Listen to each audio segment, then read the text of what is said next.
Temps d'arrêt, le podcast sur l'art et la science du coaching, animé par Coach Frank, présenté par Très Bon Point. Bienvenue à Temps d'arrêt.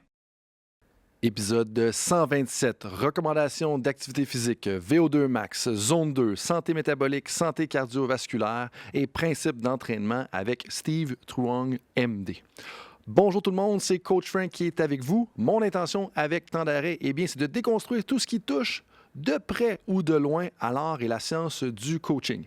Je fais ça parce que ma mission personnelle, c'est de contribuer à la performance et au bien-être de toutes les intervenantes et tous les intervenants francophones en sport et activité physique. C'est donc la mission numéro 1 du podcast. C'est aussi une mission que je tente d'accomplir en tant que professeur en kinésiologie à l'Université du Québec en Outaouais et comme conseiller au développement des entraîneurs et des professionnels qui œuvrent dans des contextes de performance. Si tu es une nouvelle auditrice ou un nouvel auditeur de Temps d'arrêt avec Coach Frank, je t'invite à t'abonner et évaluer le podcast sur ta plateforme préférée.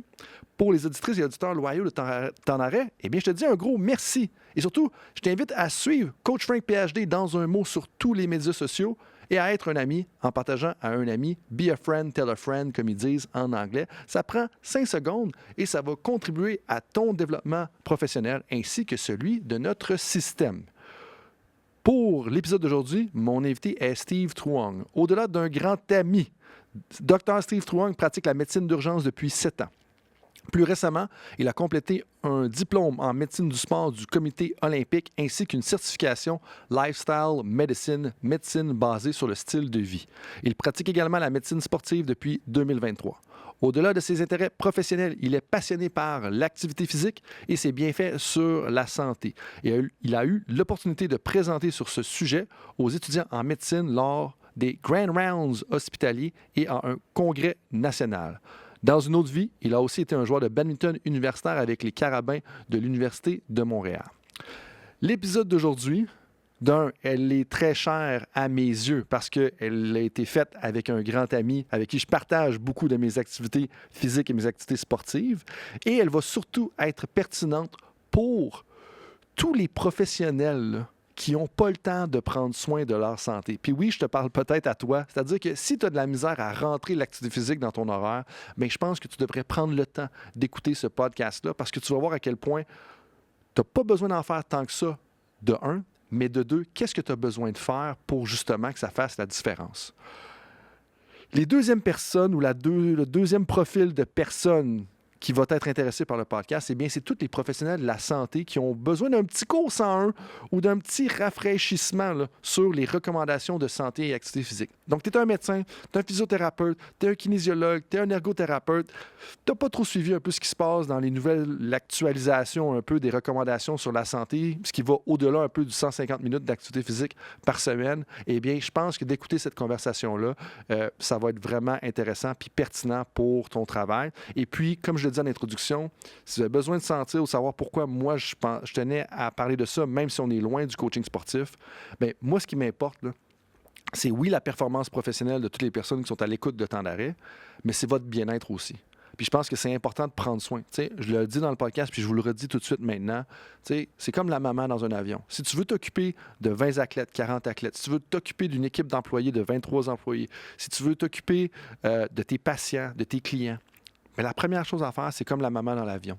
Mets ton masque sur ton visage, assure-toi de respirer de l'oxygène, puis après ça, mets le masque sur le visage de ton enfant. C'est un peu le même principe. Si tu veux pouvoir aider les autres, il faut d'abord que tu prennes soin de toi-même. Puis c'est pour ça que pour moi, c'est important d'en parler aujourd'hui, en plus de nous donner une opportunité de clarifier un peu les recommandations en activité physique parmi tout le brouhaha des médias sociaux. Comme vous le savez, on ne fait pas dans les médias sociaux de masse avec Temps d'arrêt, on fait dans la qualité, dans la profondeur, puis dans la nuance. Puis c'est ça ce que j'aime, et puis c'est ce qu'on fait aujourd'hui avec Dr Steve Truong. Ceci étant dit, cet épisode est présenté par Très Bon Point, une équipe avec les pieds sur le terrain et la tête dans les bouquins qui offre à la communauté sportive de l'accompagnement individuel, des ateliers de groupe et de la recherche appliquée à leurs enjeux. Là-dessus, tout le monde, je vous souhaite un bon podcast et surtout, je vous dis bienvenue à notre invité. Steve, bienvenue à Temps d'arrêt. François, merci. Ben, merci à toi de prendre du temps. Médecin d'urgence, papa, athlète à temps partiel, c'est pas rien. Puis particulièrement, Strava me dit, parce que oui, c'est là qu'on se suit le plus, je pense, sur les médias sociaux.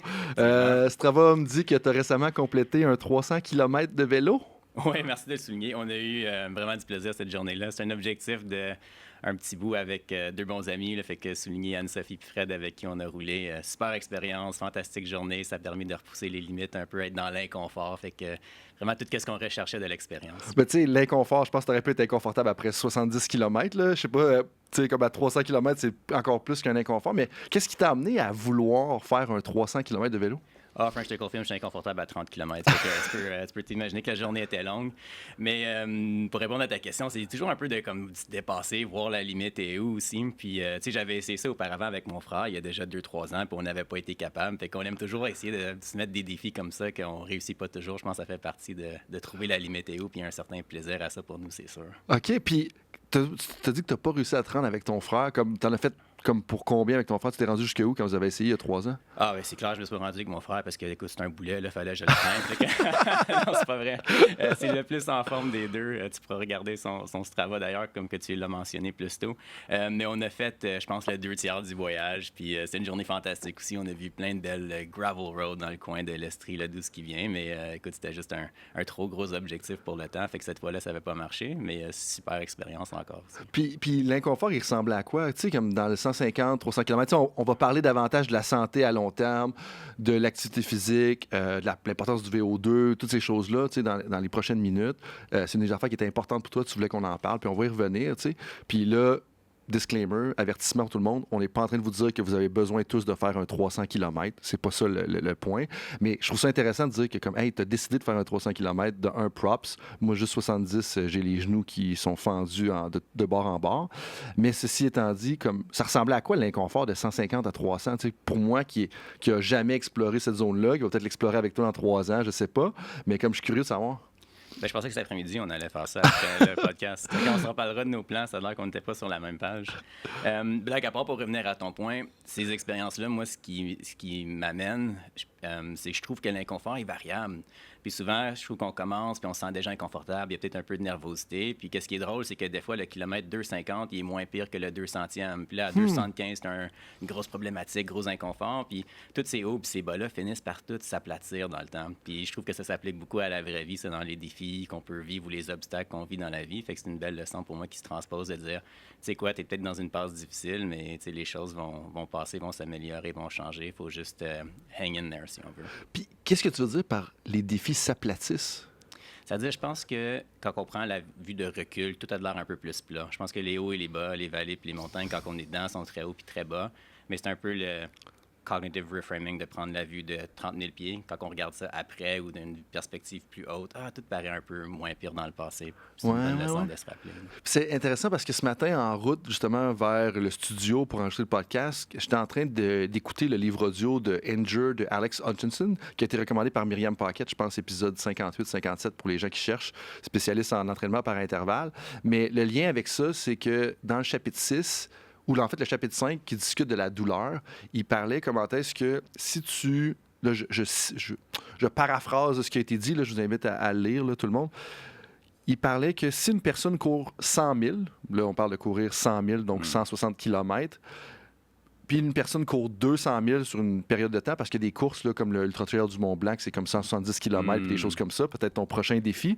Mais le point avec ça, c'est que la douleur perçue de la personne à la fin du 100 000, donc 160 km, elle est plus basse que la personne qui court un 200 000 km. Puis là, c'est une question de durée, probablement une question d'intensité, je sais pas aussi, c'est peut-être à cause de la framing, mais pour moi, ça, c'était quand même intéressant de dire que, hey, rendu à un certain point, comme à cause que c'est tellement long, c'est comme si ça faisait partie juste du quotidien, puis la douleur perçue, elle est juste plus basse, tu sais. Fait que c'est pas vrai de dire que, mettons, le kilomètre 270 dans ton 300 km est nécessairement plus difficile que le kilomètre 70, par exemple. Ah, exactement. Puis, tu sais, des fois, t'es un peu faim, ta nutrition était pas super bonne, fait que t'as un peu un down, mais ça finit par passer. Puis, si j'ai bien compris ton point du livre, c'était de dire que une course plus longue était perçue comme moins douloureuse qu'un événement plus court, Ouais, peut-être. ouais, Ah, exact. exactement. Je pense que ça résume bien la situation, tout Puis, tu sais, simplement. en même temps, on s'entend le 100 000, donc 160 km, 200 000, donc si mes mathématiques sont bonnes, c'est 320 km. Comme, ça reste très long, les deux. On est dans de l'ultra-endurance, là, mais comme c'était des gros défis. Puis là, tu sais, on parle du 300 km, puis justement, en préparant la conversation, pour mettre les gens en contexte, tu sais, souvent, la plupart du temps, quand on parle de différents sujets, comme on va parler aujourd'hui, de l'activité physique, de l'entraînement, de la santé à long terme, de la recherche en tant que telle, parce que tu fais un peu de recherche on the side à côté de ta pratique de médecine. T'sais, on est en train de rouler, on est en train de courir, il y a tout le temps une activité. Puis là, c'est plutôt rare qu'on s'assoie et qu'on prend le temps d'en discuter de façon formelle. Mais tout ça pour dire qu'on avait comme 15 sujets en tête qu'on pouvait discuter. Puis on s'est finalement arrêté sur les principes et les fondements de l'activité physique, qui peut sembler être un sujet simple, connu par tout le monde. Mais on s'est arrêté là-dessus, puis principalement parce que c'était important pour toi de parler de ça. Puis moi, la première fois qui m'intrigue, puis je te l'ai pas posé dans la préparation, justement, parce que ça m'intriguait, puis je voulais le garder un peu pour comme la conversation en temps réel ou la conversation officielle. Comme pourquoi c'est vraiment important pour toi qu'on prenne le temps puis qu'on s'attarde à discuter des principes puis des fondements de l'activité physique? Oui, c'est vraiment une bonne question. Je vais peut-être partager une histoire, c'est-tu correct? Ben, c'est très C'est correct. ce que j'avais partagé quand que j'avais présenté là-dessus à l'hôpital devant mes collègues sur un sujet similaire. Puis je leur avais raconté l'histoire de mon père durant la pandémie, où est-ce qu'il y avait eu un rendez-vous avec son médecin de famille. Puis en passant, mon père était OK, est-ce qu'on partage cette histoire-là aussi? Là, OK. fait que je peux me permettre de vous la partager. Puis il y avait eu des résultats de tests qui démontrait qu'il y avait un prédiabète. Puis mon père, lui, c'est quelqu'un vraiment en santé, il prend pas vraiment de médicaments, tu sais, pas de maladie chronique. Fait que c'était un peu un choc d'entendre ça, puis c'est vraiment différent à son habitude de toujours se faire dire que tout était beau. Puis là, de fil en aiguille, on parlait de, bon, qu'est-ce qu'on peut faire pour le prédiabète, comment est-ce qu'on peut adresser ça. Puis une chose qui était sortie, c'était l'activité physique. Puis avant, mon père, avant la pandémie, il allait au gym une fois par semaine, faisait de l'entraînement en résistance. Mais là, avec la pandémie, on sait, tout a fermé, fait que ça l'a un peu chambardé sa routine. Puis quelques fois auparavant, on avait parlé d'intégrer un peu d'activité cardiovasculaire avec le resistance training, mais il n'y avait jamais vraiment le temps. C'était trop occupé dans son horaire. Puis là, de fil en aiguille, la discussion est venue à ça. On parlait un peu de comme, mais qu'est-ce que tu aimes faire, papa? Puis il dit, jouer au ping-pong. Fait que ça, de fil en aiguille, essentiellement, il s'est acheté une table de ping-pong. Puis là, il a joué dans le sous-sol. Puis là, il trouvait ça vraiment le fun. Puis là, il bougeait une demi-heure par jour. Puis là, maintenant, c'est rendu qu'il y a un elliptique, il fait du vélo aussi. Puis là, la plupart des journées, il a fait sa demi-heure d'activité physique, même que ça y prend. Puis quand il bouge pas, il se sent moins bien. Fait qu'il a un peu constaté les bénéfices de l'activité physique pour lui. Puis ça, c'est une histoire qui me frappe beaucoup, qui me rappelle l'importance de l'activité physique puis de voir les bienfaits. Je pense que mon père en retire de l'avoir intégré à sa routine. Puis ça me rappelle un peu notre enfance, où est-ce que, en fait, je parle de l'activité physique que mon père a intégré ces dernières années dans sa routine, mais ça me rappelle que, tu sais, depuis qu'on est jeune, c'est grâce à mes parents, je pense qu'on fait toujours de l'activité physique. Ils nous ont inscrits à tellement d'activités, soirées, fin de semaine, à nous conduire ici et là. J'ai joué au badminton beaucoup quand j'étais plus jeune. C'était grâce à eux, leur investissement de temps, surtout de nous amener aux pratiques, tournois, etc. Puis je me rends compte que ça a toujours été quelque chose de vraiment important pour moi à travers les différentes périodes de ma vie. Fait que je pense que c'est pour ça que c'est un sujet qui me passionne autant. Puis que ça fait partie de ta vie depuis le début, c'est ce que tu me disais il y a quelques instants, mais en même temps, tu sais, quand ça touche quelqu'un qui t'a donné ces valeurs-là, puis que ça peut avoir un impact sur sa santé, ça te touche encore plus, tu sais, personnellement. Puis je pense que le défi là-dedans, c'est que, tu sais, qu'on soit un médecin d'urgence, qu'on soit un spécialiste de l'informatique, qu'on soit un directeur d'une fédération, qu'on soit un coach, pour 1000 raisons, qui peut aller de la famille à d'autres responsabilités professionnelles, le désir de passer d'assistant directeur général à directeur général d'une équipe, on va mettre l'activité physique de côté, alors que ça fait partie de notre vie depuis le début, parce que c'est ça qui nous a amenés dans le sport, dans la santé, dans différents éléments. Puis c'est tellement important. Puis c'est drôle parce que, dans un sens, quand tu parles de l'histoire de ton père, c'est lui qui t'a comme poussé vers l'activité physique, mais au prix de la sienne, peut-être pendant un certain temps de sa vie. Puis là, ça l'a amené à avoir, tu sais, un diagnostic de prédiabète. Fait que c'est fou comment est-ce que, tu sais, des fois, ce que je veux dire par là, c'est ça vient nous chercher. On sait que c'est important, mais on va pas prendre le temps de le faire, puis on va pas prendre le temps de bloquer du temps dans notre horaire. C'est pour ça, tu sais. Je vois vraiment un parallèle avec beaucoup des activités ou bien des comportements qu'on sait qui sont bons pour notre santé. Hein. Ça prend beaucoup de discipline, je pense, pour l'intégrer. Puis ça revient beaucoup un peu aussi à une question d'identité. Tu sais, qui je suis, pourquoi c'est important pour moi de faire ça. Puis à ce moment-là, je pense que le changement devient plus facile à effectuer. Puis donc, moi, c'est une des raisons pour laquelle je tenais aussi à ce qu'on en parle, c'est que je pense que pour tous les professionnels, parce qu'à un certain point, tu sais, on va être loin du coaching sportif, c'est-à-dire coacher le football, le hockey, le basketball, tu sais, aujourd'hui. Mais je pense que c'est vraiment important que les gens en entendent parler pour deux raisons. La première, c'est, je pense que prenez soin de votre santé, puis vous allez être capable de prendre mieux soin des personnes qui sont autour de vous, que ce soit des athlètes, que ce soit des employés, que ce soit des patients. Il faut d'abord prendre soin de sa santé, un peu comme la maman qui doit mettre son masque d'oxygène sur son propre visage avant de le mettre sur celui de son enfant quand il y a une catastrophe qui arrive dans un avion. Bien, prendre soin de sa santé, c'est ça que c'est, tu sais. Puis, ce que tu as souligné d'ailleurs aussi, c'est il y a des bienfaits physiques, mais il y a des bienfaits mentaux. Tu sais, jouer au ping-pong, c'est une activité physique, mais je suis sûr que ton père, ben après ça, il se sent mieux puis il est plus heureux dans sa journée. Puis moi, je le vois avec des personnes autour de moi, tu sais, comme ma conjointe, c'est une ancienne joueuse de hockey, comme quand elle revient du hockey, elle a comme un petit pep qu'elle n'a pas nécessairement habituellement. Elle a toujours du pep, elle est toujours stimulée, puis ça va super vite dans son esprit, mais il y a comme un petit pep, en fait, je devrais dire, supplémentaire qui arrive dans ces moments-là, tu sais. Ah, 100%. Puis on le voit dans nous aussi. Hein? Je pense qu'on peut définitivement raisonner avec cette expérience-là. Puis je le vois dans toi, comme des fois, t'es vraiment bête quand tu fais bouger dans ce forêt. Ça arrive pas, ça arrive jamais. Ça arrive jamais, même quand on dort 5 heures de sommeil. Mais ceci étant dit, tu sais, une des affaires qu'on veut discuter, c'est les bienfaits, les recommandations de l'activité physique.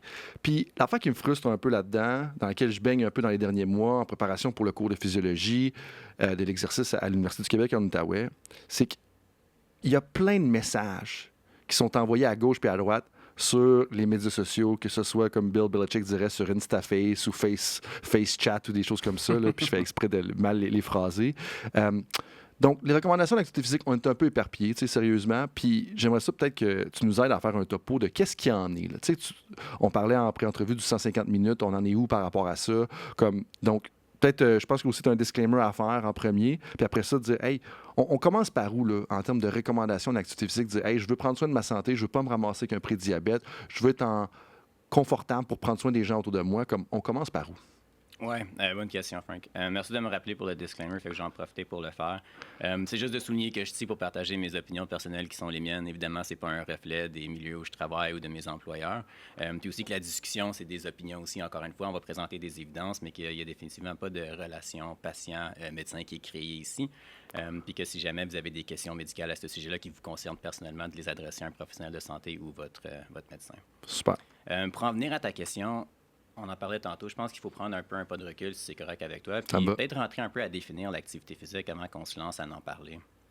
Puis je pense que c'est important parce que l'activité physique, c'est plus large. Dans le fond, c'est n'importe quel mouvement corporel produit par les muscles squelettiques qui nécessite une dépense d'énergie. Puis l'exercice, il y a une sous-catégorie de cette activité physique-là, qui est un exercice ou une activité physique structurée et exercée sur l'amélioration et le maintien de la condition physique. Donc, une petite différence, mais importante quand même, parce qu'on peut se rendre compte que pas toute l'activité physique, nécessairement, c'est des choses comme s'entraîner, aller au gym, courir, par exemple, jardiner ou marcher, par exemple, ou juste demeurer actif dans sa vie tous les jours, fait partie de l'activité physique aussi. Je me permets aussi de localiser notre discussion d'aujourd'hui parce que l'activité physique, ça peut être très vaste. On peut parler d'activité physique comme d'entraînement musculaire de résistance, d'activité physique cardiovasculaire. Il y a aussi une composante qui est importante au niveau de la mobilité et l'équilibre. Puis je pensais aujourd'hui qu'on se centrait surtout sur l'activité physique aérobique pour limiter un peu l'écart de la discussion. Puis on pourrait parler à d'autres moments, je pense, des autres. C'est juste que c'est des sujets tellement différents qu'il faut explorer, je pense, chacun dans son temps parce que sinon on peut se perdre dans la discussion.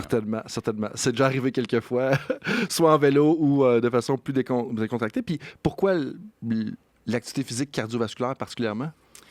Je pense en est un que, en tout cas, j'ai passé plus de temps dernièrement à réfléchir dessus. C'était aussi le sujet de la présentation qu'on m'avait demandé d'effectuer à l'hôpital pour tous nos collègues aussi. Puis comme que tu avais mentionné au début de ta question, par rapport aux recommandations des lignes directrices de 150 minutes aussi, je pense qu'il y a beaucoup de recommandations autour de ce type d'activité physique-là, puis d'aider à le démystifier ou bien d'en parler un peu plus pour peaufiner nos connaissances à ce sujet-là. Je pense que c'est important. OK, puis qu'est-ce qu'on veut dire par le 150 minutes? Plongeons là-dedans directement. Comme, est-ce que c'est exact? Est-ce que c'est coupé au couteau? Dans le fond, il faut que je bouge 150 minutes par semaine. C'est assez? 150 minutes de randonnée, c'est good? On en est où par rapport à ça officiellement? Ouais, bonne question. Est-ce que tu me permets une dernière définition pour certainement. les gens qui écoutent avant qu'on se lance? Puis juste avant là-dedans, tu sais, comme des fois quand on entend des gens dire « Hey, on se lance lance dans des définitions, comme il y a des gens qui vont banaliser ça un petit peu. Puis j'en avais parlé, je pense, avec Martin Descarreaux. Là, je me demande si c'est pas l'épisode 44 où on retourne un peu plus dans les premiers épisodes de Temps d'arrêt. Mais c'est important de définir les choses. Parce que, tu sais, des fois, on a des arguments avec des gens autour de nous, que ce soit notre partenaire à la maison, notre famille, nos amis, peu importe. Puis en réalité, quand tu t'attardes à la conversation, tu te rends compte que on faisait juste pas parler de la même chose. Fait que, tu sais, la définition est importante juste pour être sûr qu'on s'entend qu'est-ce qu'on veut dire. Tu sais, quand tu disais activité physique, mais c'est plus large, puis exercice, c'est OK, quand on s'engage dans quelque chose qui est un peu plus structuré, là, si on veut, c'est ma façon de le vulgariser. Mais c'est important de le faire parce que comme ça, on parle, tu sais, si on parle d'un chat, ben on sait les deux qu'on parle d'un chat, on n'est pas en train de parler d'un félin à quatre pattes, tu sais, parce que ça pourrait être autre chose qu'un chat, tu sais, si on prend cette définition-là. Fait que go, vas-y pour ta définition. Ah, bien dit. Il faut que je mette l'emphase sur l'importance d'avoir le même mental model. Hein? Ça fait partie aussi de quelque chose qu'on parle souvent dans mon milieu de travail quand il y a de la confusion autour de la communication. Qu'est-ce que tu veux dire? Non, ben, qu'est-ce que tu veux dire par modèle mental? Ben écoute, là, on prend une tangente, mais on m'a Ça dit que va c'était arriver. acceptable. C'est très accepté. Un bon exemple de mental model, par exemple, c'est quand on a un patient malade en situation d'urgence, chronodépendante, etc. Puis on verbalise quelque chose comme oh, OK, donc le patient a un sepsis, qui est une forme d'infection sévère. Mais de partager à voix haute notre mental model peut faire en sorte que deux de nos collègues avec qui on travaille dans cette équipe à ce moment-là disent non, attends un peu, c'est un cas cardiaque. Qu'est-ce que tu veux dire? Donc, j'aime beaucoup ton analogie avec les définitions parce qu'en verbalisant nos définitions ou notre mental model, dans ce cas-ci, on peut permettre de mettre les pendules à l'heure puis s'assurer qu'on parle bien de la même chose. Puis c'est tellement important parce que, justement, il y a une étude qui a été faite avec, je pense, au championnat du monde de netball, à quelque part dans les années 2015-2016, qui parle que le résultat des équipes était relié à la congruence du modèle mental partagé par l'équipe. Fait que voulant dire que si, mettons, tu pensais que le système de jeu allait dans une direction, plus ce que les joueurs ou les athlètes pensaient du système de jeu était congruent, était la même chose en bout de ligne que ce que les coachs pensaient, plus il y avait de chances de finir dans le haut du classement. T'sais. Puis en bout de ligne, ce que tu viens de dire, c'est ça.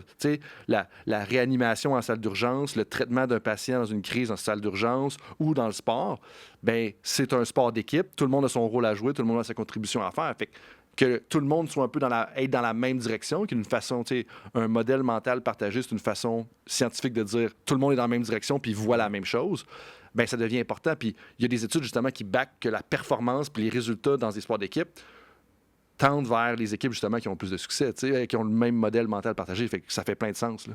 Ça résonne vraiment avec moi. On peut-tu parler de ça pendant la prochaine heure? on peut okay. Certainement. Mais retourne à la définition un peu de ce que tu disais. Fait qu'écoute, une dernière là, avant qu'on parle plus en détail de l'importance de l'activité physique, je pense qu'il faut qu'on parle de METS. Fait que je vais vous lire ça ici. Là. Le MET, là, c'est une mesure d'énergie. Puis c'est l'énergie qu'on dépense en restant assis au repos. C'est l'équivalent de 1 METS. Puis pour ceux qui s'intéressent un peu plus, un MET, ça correspond à 3,5 millilitres d'oxygène consommé par kilogramme de poids corporel par minute. Définition très scientifique. La raison que j'en parle, c'est que beaucoup des études qu'on va explorer, Frank, aujourd'hui, ils définissent l'activité physique en termes de METS, parce que c'est une manière plus précise de déterminer l'activité qu'on effectue plutôt que de dire j'ai marché, j'ai couru, tu sais, qu'est-ce que ça veut dire vraiment. Je pense pas qu'on a besoin de s'en servir dans notre quotidien pour le commun des mortels non plus, mais ça va être important pour comprendre un peu la quantité d'activité physique qui est décrite dans certaines études qu'on va parler. Fait qu'un MET, c'est je suis assis, je fais rien ou presque rien. Dans le fond, c'est l'énergie, c'est ce que j'ai de besoin, c'est l'oxygène que j'ai de besoin. Si je fais rien, assis. Exactement, très bien décrit. Fait que ça, c'est la première définition. Puis avec ça, on enchaîne avec l'activité physique qu'on dit qui est léger, modéré ou bien intense. Puis finalement, c'est une définition de METS. Fait que léger, comme que tu as bien mentionné, quand on est assis, on est à 1 METS, comme qu'on a mentionné. En passant, la sédentarité, c'est quand on fait une activité qui est inférieure à 1,5 METS. OK. Donc, on va y venir plus tard. Quand on marche, par exemple, ici, j'ai à 4 km/h sur une surface plat, juste pour donner un référentiel, on est encore dans du 3 METS, avec une activité qui est dite légère. Puis pour vous donner quelques exemples, quand on parle d'activité modérée, on parle de faire du yoga, faire du vélo à 16 km/h sur du plat, par exemple, pour donner un référentiel. Ou je sais que tu t'intéresses aux watts, fait que je vais dire à 100 watts de puissance. On parle d'une activité qui est modérée, 3 à 6 watts. Puis dans l'activité vigoureuse, donc au-delà de 6 watts, on parle à ce moment-là de faire du jogging, trail running, du vélo à une vitesse plus rapide, 20-25 km/h, par exemple. OK. Puis l'exemple de 16 km/h de vélo, elle me parle particulièrement parce que, tu sais, des fois, j'ai des amis ou des collègues qui s'en vont en vélo, puis ont l'impression, tu sais, mettons que je m'en vais avec une gang de gars, tu sais, faire du vélo ou je m'en vais avec toi, tu sais, généralement, la vitesse sur le plat, c'est comme 28-30 km/h, tu sais. Puis honnêtement, après un certain temps, je rush encore. Probablement que vous allez me dire que j'ai peut-être quelques livres en trop, puis effectivement, vous avez raison. Mais le point avec ça, c'est que tu me dis, tu sais, 16 km/h, on tombe dans l'activité physique modérée. Comme, c'est pas si vite que ça. Ça peut être vite pour certaines personnes, puis c'est bien correct, dépendamment de notre niveau. Mais tu sais, à cause des gens qu'on a autour de nous, des fois, notre perception, c'est que pour que l'activité physique en vale la peine, il faut que je roule à 25 km/h. Puis je suis allé avec une personne, tu sais, il y a 1 an à peu près, puis on roulait à 18 km/h avec cette personne-là. Puis là, elle sentait mal, puis elle sentait qu'elle avançait pas assez. Puis je suis comme, mais non, t'es en train de faire du vélo, on est dehors, c'est super bénéfique. Puis là, tu me dis, hey, 16 km/h, on est dans l'activité physique modérée. Quand même, là, tu sais, ça veut dire que le seuil pour se rendre là, c'est pas si élevé que ça. C'est accessible, en fait, ce serait la meilleure façon de le dire. Tu sais. Oui, exactement. Puis je suis content que tu précises ça aussi parce qu'on va parler bientôt de mortalité puis d'activité physique puis comment que ça l'impacte. Puis on va voir que le plus grand bénéfice, en fait, c'est de passer d'une personne inactive à 0 à 10 mètres par semaine. Puis ça, je prends un peu d'avance, mais on parle de faire du vélo, par exemple, à une intensité modérée, comme que tu viens de souligner, 2 heures par semaine, ça serait l'équivalent de 12 mètres. Donc, on serait au-delà de cette recommandation-là. Fait que c'est intéressant parce que, comme tu dis, il faut qu'on retienne, je pense que c'est accessible, puis que ce qu'on pense en termes d'exercice très structuré, souvent très intense, c'est à distinguer de l'activité physique. Puis toute activité physique est importante pour tous les bienfaits qu'on va parler aujourd'hui. OK, puis quand tu dis, mettons, 12 mètres par semaine, peux-tu juste clarifier un peu qu'est-ce que ça veut dire? Oui, merci de me reprendre. Fait que quand on a décrit certaines activités, puis que je vous ai dit, par exemple, que faire du vélo à 16 km/h, pour reprendre un exemple, c'est 6 mètres. Donc, si on fait ça 1 heure par semaine, on a fait 6 mètres heure semaine. OK. Si on fait cette activité-là de 6 mètres 2 heures par semaine, donc tu comprendras qu'on est à 6 fois 2, 12 mètres heure semaine. OK. Fait que, puis ça, c'est une recommandation qui est un peu plus précise, un peu plus adéquate que peut-être le 150 minutes? Oui, parlons-en. Mais je pense que c'est moins pratico-pratique. Fait que relançons tout de suite dans les recommandations. Tu l'as souligné à plusieurs reprises. Je pense que qu'est-ce qu'on entend souvent dans les recommandations, c'est que 150 d'activité physique modérée par semaine, c'est la recommandation. On dit souvent maintenant aussi que d'aller jusqu'à 300, évidemment, il n'y a pas de plafond puis les bénéfices continuent, mais c'est vraiment le chiffre, je pense, que les gens retiennent le plus. OK. Du moins, moi, après ma formation médicale, toutes ces années-là, c'est la seule chose que j'avais retenue. Bien, j'étais à la journée de la recherche du CISO, donc du CI3S de l'Outaouais. Puis il y avait un chercheur justement qui est venu à l'avant puis qui a dit 150 minutes, c'est encore là qu'on est. C'est la recommandation numéro 1 ou la plus étoffée. Là, je pense que c'est comme ça qu'il a parlé. Puis un élément qui amenait, c'était que c'est pas important qu'on fasse 150 minutes dans une journée ou 150 minutes réparties à travers la semaine. Fait que, ce que je comprends bien, le 12 mètres, mettons, par semaine, il peut être fait en une journée de 2 heures, tant qu'on va, mettons, 2 heures à 16 km/h, par exemple. Il pourrait être réparti à travers la semaine en demi-heure aussi, par exemple. Puis, fait que c'est ça. Puis, le point avec ça, puis là, j'ai perdu un peu l'idée originale, mais on devrait parler un peu plus de ça? Oui, 100%. Puis on va essayer de s'éloigner des lignes directrices parce que je pense que les lignes directrices sont mises en place puis définies pour toutes sortes de raisons, dans le sens qu'on veut que ça soit quelque chose qui est accessible, que ça ne paraisse pas trop loin. Mais au lieu de se concentrer peut-être juste sur renforcer les lignes directrices, regardons un peu c'est quoi les évidences derrière l'activité physique puis les bienfaits sur la santé. C'est quoi les évidences justement derrière ça? Bon, parlons-en. Fait que, je pense que, écoute, pas perdre de temps à tes auditeurs. L'auditoire, les auditeurs, les auditrices, comme tu veux. Parfait, merci de me reprendre. Parlons tout de suite du plus grand impact. C'est-à-dire l'activité physique, elle a un bénéfice sur la mortalité. En termes d'études scientifiques, il n'y a vraiment rien de mieux qu'on aime, que ce soit à l'urgence ou en activité physique, de voir qu'un impact ou une intervention peut diminuer ta mortalité. On appelle ça patient-oriented, rien de mieux. Personne ne veut mourir, je pense. C'est une excellente chose à étudier. Ouais. Puis, la plus importante étude, encore une fois, on parlait de ça, on va partager les références dans les notes. C'est une de JAMA en 2015, écrite par Aram et al. Puis, il montre une très belle association entre la quantité d'activité physique que l'on fait puis la mortalité qui diminue. Puis je prends un peu d'avance, on va en parler plus en détail de l'étude, mais le graphique principal des résultats démontre que plus que l'activité physique augmente, donc plus que le nombre de mètres heure semaine augmente, plus la mortalité diminue. Puis il ne semble pas avoir un effet plafond, loin de ça, à partir du 150 minutes semaine d'activité modérée qu'on décrit souvent. OK. Ça, je pense que c'est important à souligner. Puis qu'est-ce que tu dirais aux personnes qui ont vu un TED Talk, exemple moi, qui ont vu un TED Talk qui parle qu'il y a une relation en U inversée entre non pas U inversé, un U, en fait un U, relation en U entre la quantité de kilomètres de course que tu fais par semaine puis les incidences de maladies cardiaques, là, si mes mots sont adéquats, voulant dire que si, mettons, tu cours 3 km par semaine, ben tu as plus de chances d'avoir une maladie cardiaque ou une crise de cœur qu'une personne qui court 16 km par semaine. un exemple. 16 km par semaine, même je pense que c'était jusqu'à 25 km par semaine, comme tu diminues le plus possible les incidences de maladies cardiaques, si je me rappelle bien cette vidéo-là. Mais là, si tu cours à peu près 75 km par semaine, c'est comme si tu augmentais tes chances justement d'avoir de la maladie cardiaque. Fait que parce que là, si je me rappelle bien, je pense que c'est... En tout cas, bref, les principes généraux sont exacts. Ça semble un peu détonner avec ce que tu viens de dire. Parce que ce que tu viens de dire, c'est comme on peut quasiment en faire autant qu'on veut, puis le plus on en fait, ben mieux c'est en réalité. Ah, c'est une très bonne question, Frank. Puis je vois que je m'en sortirai pas avec tes questions allumées. Je ne pourrais pas te passer de sapin ici. Je vais arriver à ta question. Mais avant politicien, je vais peut-être juste souligner un point avant pour ne pas oublier. Okay. Ce que je veux souligner du graphique que vous pourrez voir dans l'étude qu'on va vous montrer, c'est que le plus grand bénéfice sur la mortalité d'activité physique là, se situe de passer de 0 mètres heure semaine à 7,5. Fait que là, encore une fois, là, on parle de, par exemple, donner un exemple, là, faire 1 heure de vélo à 16 km/h, réparti sur toute la semaine, par exemple. Si on passe de rien faire à l'équivalent de ça, le plus grand bénéfice de la mortalité, on vient de l'atteindre. Fait qu'on voit comment que tu mentionnais au début, de rendre ça accessible, puis de ne pas voir ça comme quelque chose d'immense, de faire de l'activité physique, c'est très intense ou très long. Ça n'a pas besoin d'être ça du tout. Ouais. De passer d'être inactif à 7,5 mètres heure semaine, on a le plus grand gain en mortalité en activité physique. Puis d'autres exemples peut-être de 7,5, parce que là, j'entends des personnes me dire, OK, là, c'est beau, vous parlez de vélo, peut-être que toi, Steve, puis toi, Frank, vous aimez ça le vélo. Moi, j'en ai rien à foutre du vélo. Fait que ce serait quoi, as-tu un équivalent autre que, tu sais, mettons, 7,5 mètres heure par semaine? Ça serait tu as un autre équivalent? Dit, hein? On a dit que marcher, c'était 3, par exemple. Dans du yoga, on est comme dans du 5, 6, selon le type de yoga qu'on fait. Puis je pense que quand on parle de pratico-pratique, j'apprécie que tu le ramènes à ça, j'oublierais les mètres. C'est juste de donner l'équivalent, de dire que, par exemple, si on marche, si on joue au badminton, tennis, ping-pong, peu importe, n'importe quoi qui nous allume, c'est probablement une activité physique qui est d'intensité au moins modérée à intense. Puis pour ceux qui veulent les chiffres, le plus facile, c'est de googler. Il y a toutes sortes d'études maintenant qui démontrent exactement la quantité de mètres. C'est que si ça vous intéresse vraiment de dire, ben moi, ce qui m'allume, c'est le ping-pong, je suis curieux de savoir c'est combien de mètres pour avoir une idée un peu de comment ça corrèle. J'inviterais à regarder... toi qui s'est attardé au ping-pong avec ton père, est-ce que tu le sais, c'est combien le ping-pong? Je ne sais pas, je l'ai pas regardé. Mais moi, je vais prendre les exemples parce que je pense que c'est quand même important d'en partager quelques-uns. Ben, tu sais, l'exemple, tu as dit la marche. Si la marche, mettons, modérée, c'est 3 mètres, ben, ça veut dire, en bout de ligne, qu'il faut que tu fasses 2h30 peut-être pour te rendre à 7,5, ou en fait, probablement que c'est exact. Fait que tu sais, de faire 2h30, 3 heures de marche par semaine, c'est les plus gros bénéfices. Ouais. Après ça, l'autre exemple que tu as donné, que j'oublie pour l'instant, mais le yoga. Donc, si le yoga, c'est à 5 ou 6 à peu près, mais ça veut dire que faire 1 heure, 1h30 de yoga par semaine, probablement que tu vas atteindre ça.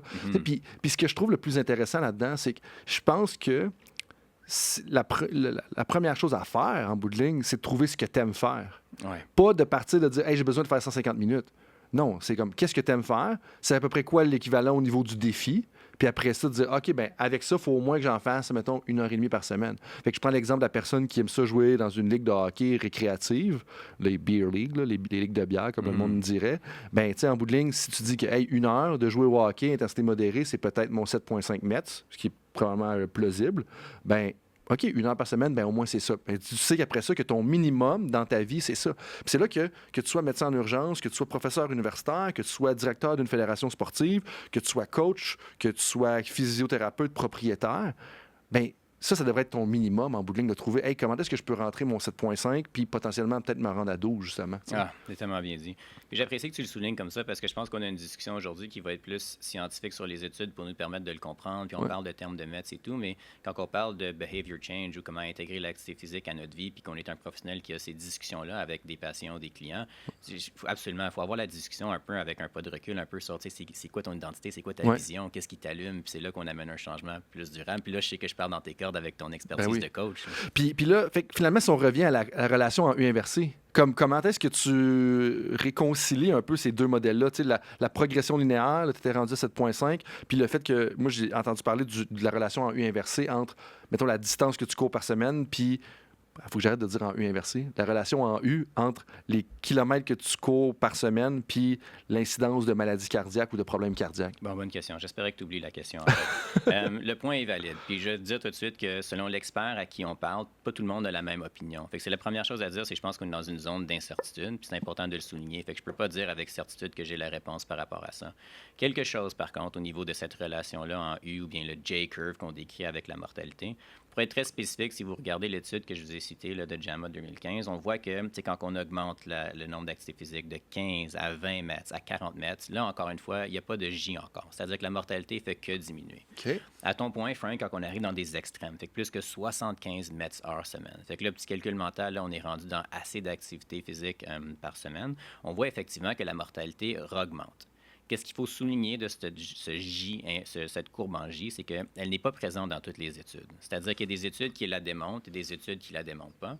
Puis dans les études où est-ce qu'on voit ce phénomène de courbe en J inversée, par exemple, celle que je vous parle encore une fois de 2015 dans le JAMA, les intervalles de confiance de cette mortalité-là qui tend à augmenter sont très larges. Bon, OK. pourquoi? Parce qu'évidemment, c'est une population beaucoup plus restreinte. Il n'y a pas beaucoup de gens qui font tant d'activité physique que ça. Ouais. Puis ça rend les résultats moins crédibles. C'est-à-dire, pourquoi que quelqu'un aurait eu une mortalité dans ce petit groupe-là? Mais s'il y a juste 3 personnes, j'exagère, puis quelqu'un aurait eu un accident d'auto, bien là, la mortalité semble très haute. Mais c'est-tu à cause de l'activité physique? On ne sait pas. Fait qu'on a moins de certitude dans les résultats. Oui. Puis avant d'aller plus loin, comme juste pour rendre les choses concrètes, tu sais, 75 mètres heure semaine, c'est bien le chiffre que tu as dit. Ouais. Ça veut dire 25 heures de marche relax, si j'ai bien compris, parce que 3 fois 25, ça fait 75. Je demande à tout le monde de vérifier parce que mes mathématiques ne sont pas toujours les meilleures. Et puis, sinon, si on parle encore de faire du vélo à 16 km/h, ce qui était 6 mètres si je me rappelle bien, on est à peu près à 12, 13, on est à 12 à 13 heures de vélo à 16 km/h. Donc, c'est quand même beaucoup d'activité physique. Pour que tu rentres 13 heures de vélo à 16 km/h, comme dans ta semaine, quand on est un professionnel puis qu'on n'est pas en route vers le Tour de France ou etc., ça devient difficile. Mais c'est là, ça m'amène à une hypothèse. Est-ce que donc, parce qu'une des hypothèses que j'ai, c'est que, basé sur des lectures à gauche puis à droite de ce genre de présentation-là, ce genre de conversation-là, moi, j'ai comme croyance que les athlètes du Tour de France et les athlètes d'ultra-endurance raccourcissent leur espérance de vie. Est-ce que ça serait faux ou ça serait une extrapolation qui est loufoque ou l'extrapolation que je fais par rapport à ça pourrait être probable, puis ça semble tendre vers ça? J'ai pas la réponse à ta question.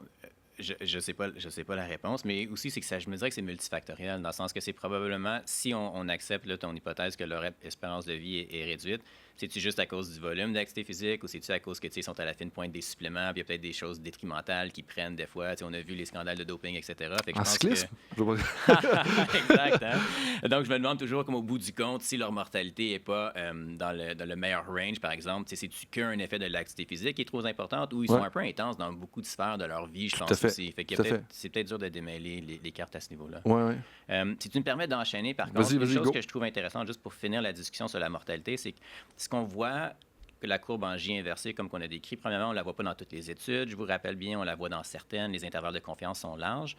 Mais ce qui est intéressant, c'est quand on regarde des études de mortalité comparativement au VO2 max. Parce que là, contrairement à des gens qui rapportent et qui disent « Hey François, ça, c'est le nombre d'activités physiques que j'ai faites, puis qu'on regarde la mortalité. » Si à la place, on dit « Non, c'est du quoi, je ne veux pas savoir combien d'activités physiques tu as faites. Viens au laboratoire, je vais tester ton VO2 max, puis on regarde la mortalité de ces gens-là. On ne voit plus de courbe inversée. C'est-à-dire, plus haut est ton VO2 max, moins haute est ta mortalité. Point à la ligne, il n'y a pas d'effet plafond derrière ça. Ah oui. Puis là, juste pour clarifier, VO2 max, donc si on parle à un kin, on parle à un médecin, on parle à des gens comme dans des sports d'endurance, on s'entend tous de quoi qu'on parle. Juste peut-être clarifier brièvement, c'est quoi le VO2 max? Oui, bonne question. Fait que si on revient à la définition de mètres qu'on a dit plus tôt, essentiellement, c'est le maximum de quantité de mètres que vous êtes capable de maintenir pour une activité physique de 3 à 8 minutes, souvent qui est l'intervalle pour le VO2 max. Ou une autre manière de le définir, c'est la quantité maximale d'oxygène que tes muscles sont capables de consommer à une activité de cette intensité-là. Puis plus haut il est, dans le fond, plus ton VO2 max est élevé, plus tu es capable d'être intense pour un exercice qui est plus long que 3 minutes en généralement. 3 à 8 minutes. Ouais, sinon, on tombe dans d'autres filières énergétiques. Là, ça, c'est ton expertise. Oui, tout à fait. Mais je voulais plus le simplifier en fait, je voulais le clarifier pour tout le monde pour qu'on s'entende de dire, regarde, c'est le plus fort, le plus vite que tu peux aller là, pendant un exercice qui est de 3 à 8 minutes, comme tu disais. Exact. Donc, c'est vraiment ta capacité maximale de ce que tu es capable d'exprimer quand devient le temps d'être en anaérobie. Fait que quand tu fais du vélo, quand tu fais de la course, quand tu montes une montagne, des choses comme ça. Donc, c'est super important. Puis justement, Maxime Saint-Onge, j'en parlais un petit peu, de dire que, hey, comme faut être à un certain point, parce que notre vie en général nous demande de faire des activités, que ce soit de monter des escaliers, tu sais, comme tu es à l'université, tu as besoin de monter 3-4 étages, tu es au bureau, tu as besoin de monter 3-4 étages. Ça peut être très taxant, puis c'est là que ton VO2 max va être challengé, puis peut-être même ton anaérobie, mais ça, c'est pour une autre conversation. Puis là, tu me parlais de la relation donc linéaire, je veux dire négative, c'est-à-dire que plus ton VO2 max est élevé, moins ton incidence, moins ton taux de mortalité va être élevé. Est-ce que c'est un peu... Exactement. Puis pour ceux qui sont intéressés pour la référence de cette étude-là, c'est une étude qui est partie encore dans le JAMA en 2018. Là. C'était par Mann, Sager et Hall. Donc, OK. je vous laisse la référence pour aller voir le graphique, mais on voit qu'il n'y a pas de relation inversée. C'est-à-dire, plus haut est ton VO2 max, encore une fois, meilleure est ta survie. Pas de relation inversée où est-ce qu'un trop haut VO2 max devient détrimental sur ta survie. Fait que toi, avec cette information-là, puis si on ramène ça, mettons, à ton père, est-ce que tu lui dirais que la priorité numéro 1, c'est de faire les Mets heures, de faire le 12 mètres ou le 2 heures de vélo à 16 km/h qu'on parlait tout à l'heure, ou le 4 heures de marche à 3 mètres, ou tu dirais comme fonce dans le VO2 max en premier? Comme tu irais où? Et là, il faut faire attention. Puis là, je pense que quand on parle de patient individuel, il faut voir un peu où il se situe. Puis il y a aussi des risques à commencer de l'activité intense sans nécessairement avoir progressé. Ça, on va en parler plus tard dans les risques cardiovasculaires de l'activité physique. Mais là, je mets un peu le chapeau de coach. Puis tu me corrigeras si ça fait pas de sens qu'est-ce que je dis. Je dirais fais ce qui t'allume. Fait que j'aurais plus une discussion de qu'est-ce que tu trouves fun, qu'est-ce qui est fun pour toi de faire, voir qu'est-ce qui est intéressant comme activité physique ou exercice qui allume la personne. Puis on part là. Bien, en fait, je sais pas si j'irais avec ça parce que oui, le côté le fun, mais tu peux faire le côté le fun en durée ou tu peux le faire en intensité. Tu sais, si, mettons, on prend l'exemple de jouer au ping-pong, malgré que le VO2 max, je sais pas si à quel point il est challengé au ping-pong, ça dépend contre qui tu joues. Là. Peut-être que s'il joue contre toi, le VO2 max va être challengé. S'il joue contre moi, peut-être qu'il sera pas challengé, justement. Mais l'idée, c'est de dire, tu sais, parce qu'à un certain point, avant de pouvoir te challenger puis aller à ton maximum, il faut que tu aies une capacité de base. Puis, je me dirais, faire ton 2 heures de vélo à 16 km/h et peut-être, justement, la capacité de base que tu as besoin avant de pouvoir pousser la machine. Puis il y a peut-être plus de risques. Parce que, tu sais, il y a nécessairement plus de risques à pousser ta capacité au maximum que de juste prolonger la durée de ce que tu es déjà capable de faire. Absolument. Puis on va en parler quand on parle de risque cardiovasculaire, de l'activité physique, mais c'est là qu'arrivent les événements cardiaques qui sont très rares, mais souvent très catastrophiques. C'est quand on est dans des hautes intensités, puis souvent on n'a pas le background, on n'a pas progressé adéquatement aussi. Donc, encore une fois, je souligne que l'émission, l'information qu'on donne aujourd'hui, c'est pas une consultation médicale. C'est pour ça que c'est important de suivre avec un professionnel de la santé. Mais il faut faire attention avec l'activité intensive physique. Je pense que ça prend un background, ça prend une progression adéquate. C'est pour ça qu'il y a des professionnels qui sont là pour nous accompagner. Bien, tout à fait. Puis là, tu sais, justement, tu me parles de VO2 max comme un terme. Bon, ça, c'est, mettons, ta capacité maximale de puissance aérobique entre 3 à 8 minutes. C'est ce qu'on disait depuis tantôt. Mais un autre affaire qui est très populaire sur les internets, comme dirait mon oncle, c'est le concept de zone 2. Puis ça fait un peu un lien avec le fait qu'on parlait d'endurance. Puis c'est un terme qui est rendu très populaire récemment. On parlait, on devrait faire de l'entraînement de zone 2, tu devrais faire ton zone 2, puis il faut que tu fasses du zone 2 avant de faire autre chose. Tu sais. Un, c'est quoi? Puis deux, t'en es où par rapport à ça? Puis peut-être aux recommandations. Je suis content que tu en parles parce que à la présentation que j'avais donnée initialement, on avait parlé de juste activité physique cardiovasculaire comme un tout. Mais tu as raison que quand la discussion devient plus granulaire, je pense que le VO2 max est important pour l'étude qu'on vient de discuter avec la mortalité. Mais ce que tu as décrit comme étant la zone 2 ou une activité aérobique de plus faible intensité est aussi très importante pour d'autres raisons, notamment la santé métabolique. On plonge-tu là-dedans? Ben oui, plonge là-dedans, tout à fait. Parce que, en fait, moi, l'idée là-dedans, c'est de dire, OK, bon, ton VO2 max, ça a une incidence sur ta mortalité, une incidence positive, donc ça réduit les risques. Après ça, on a comme un débat de dire, hey, on devrait-tu faire plus d'endurance ou plus d'intensité? Mais il y a des courants de pensée, puis il y a des gourous sur les internets qui vont dire, non, laisse faire l'intensité, fais que du zone 2. Puis je sais pas, tu sais, j'aime pas justement les internets pour cette raison-là. C'est pas noir ou blanc, là, comme il y a plein de nuances de gris, puis il y a une valeur là-dedans. Puis juste pour clarifier, tu sais, quand on parle de zone 2 au niveau scientifique, ben c'est qu'on est en bas de ton premier seuil lactique, si je ne m'abuse. Ça veut dire que ça commence pas à brûler, ça commence pas trop à chauffer, t'es en dessous. Mais pour le commun des mortels, la façon dont nous, on le juge quand on part en vélo ou on part courir, c'est on est-tu capable de jaser avec des phrases courtes? Fait que si en bout de ligne, on est en train de faire du vélo, on est capable de parler, ben généralement, on est en zone 2. Tu sais, tu parles puis t'es pas trop essoufflé. Dans ton cas, tu es probablement en zone 1, quand moi, je suis en zone 2 puis peut-être même en zone 0, en voulant dire que c'est trop facile pour toi de me suivre, mais on parle généralement de ça. Fait que, mais on en est où par rapport justement à la zone 2 puis l'équilibre entre les deux? Parce que c'est un débat de dire, regarde, moi, là, qui a une santé à long terme, puis la raison pour laquelle je m'entraîne, puis je dis ça parce qu'il y a d'autres professionnels qui vont écouter la conversation aujourd'hui, que la raison pour laquelle ils s'entraînent, ils aiment ça, mais c'est pour... Ils ont compris puis ils ont intégré le fait qu'être en santé, ça va avoir un impact positif sur ma vie professionnelle, sur ma vie familiale. Fait que c'est ça qu'ils font. Puis là, ils se demandent la question, puis je sais parce que j'ai posé plein de questions à plein du monde avant qu'on se parle aujourd'hui, de dire... Je devrais-tu être intense 3 fois semaine? Je devrais-tu être en zone 2 toute la semaine? Parce qu'on est éparpillé, puis ça revient un peu au thème principal de ma première question, c'est ça. Fait que là, je te ramène la balle après un baragouinage semi-cohérent, de dire comme on en est où par rapport aux zones 2? Je suis content que tu aies défini la zone 2 pour moi parce que je voulais m'assurer de ne pas me tromper. Là, mais je suis d'accord avec toi, c'est le premier seuil lactique, comme que tu as bien décrit. C'est où est-ce que la majorité de l'énergie est produite par la phosphorylation oxydative au niveau des mitochondries. C'est bon. Évidemment, vous comprendrez ceux qui ne voient pas que je suis en train de lire parce que je ne me rappelle pas de ces gros mots-là.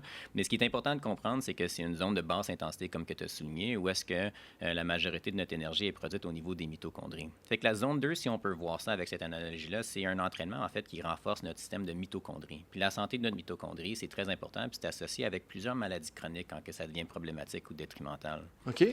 Fait que si je peux me permettre de continuer Vas-y, un peu oui. là-dessus, une des choses principales pour laquelle on veut que nos mitochondries soient en santé, c'est pour notre santé métabolique.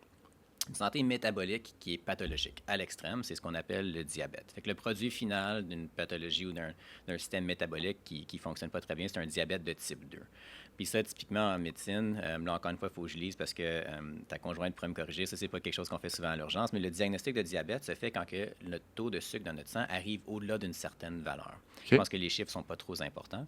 Mais qu'est-ce qu'il faut savoir, c'est que quand on va voir un médecin dans notre système de santé typique, tant que ce sucre-là ou cette valeur de sucre-là n'est pas augmentée au-delà d'un certain chiffre, on ne parle pas encore de diabète ou de prédiabète. Il n'y a pas de problème, il n'y a pas de médicaments à prescrire ou d'intervention à faire, par exemple. Et ce qui est intéressant, c'est que chez des jeunes, qu'est-ce qu'on peut voir, c'est qu'il y a une trajectoire où est-ce qu'il y a tout un processus qui se développe en dessous de ça, où est-ce que notre taux d'insuline va commencer à augmenter de plus en plus pour être capable de maintenir un taux de sucre. Donc, si on regarde juste le taux de sucre dans le sang, on va voir qu'il est quote-unquote normal, si on veut. Par contre, ça prend un niveau d'insuline beaucoup plus élevé pour maintenir ce niveau de sucre-là à une valeur qui est normale. OK, intéressant. Puis là où je veux en venir, c'est que l'entraînement de zone 2 que tu as souligné, puis la santé métabolique, ça va favoriser la sensibilité à l'insuline. Donc, ça va faire en sorte que ça va nous prendre moins d'insuline pour maintenir le sucre à un même niveau, qui peut être entre guillemets normal, mais que pour un même niveau de sucre, quelqu'un qui a une insuline beaucoup plus basse a une santé métabolique qui est supérieure finalement. Donc, si j'ai bien compris, faire plus de zone 2, c'est comme un médicament qui prévient le diabète. Est-ce qu'on peut dire ça? Est-ce que c'est une bonne extrapolation ou c'est trop vulgarisé? Ouais, écoute, je pense que l'analogie est bonne quand même. Les médicaments, ça me fait toujours tourner quelque chose dans ma tête, puisqu'il y a différents médicaments, différents mécanismes. Fait que je ne sais pas que le mécanisme est exactement le même. Ouais. Mais pour bâtir sur ce que tu viens de dire, l'exercice physique, c'est une manière que les cellules sont capables d'amener les récepteurs qui vont internaliser le glucose dans les cellules, souvent d'un mécanisme qui est indépendant à l'insuline. C'est pour ça que, grosso modo, la conclusion, c'est que pour un même taux d'insuline circulant, notre glycémie va être plus basse, ce qui est optimal. Fait que, tu sais, une personne, puis moi, je trouve ça super intéressant parce que, oui, c'est scientifique ce que tu viens de dire. Oui, on a les éléments de la théorie, tu sais, on parle des mitochondries puis ces choses-là. Mais en bout de ligne, je me dis, si je sais que dans ma famille, il y a du diabète généralement, parce que si je ne me trompe pas, il y a un côté héréditaire au diabète, que ce soit génétique ou comportemental, parce qu'on adopte les comportements de nos parents qui peut-être peuvent augmenter les chances qu'on ait du diabète, bien, après ça, je peux me dire, à partir de ce que tu as dit, puis je te reformule ça parce que j'aimerais ça que tu valides ou invalides ce que je vais te dire, bien, hey, peut-être que je devrais incorporer davantage d'activité physique de zone 2. Si je suis le genre de personne que, hey, il y a du diabète dans ma famille, mais moi, ce que j'aime faire, c'est jouer au flag football une fois semaine, qui est pas nécessairement une activité de zone 2, qui est plus intense parce que tu sprintes pendant comme 10 secondes, peut-être 60 fois durant le game.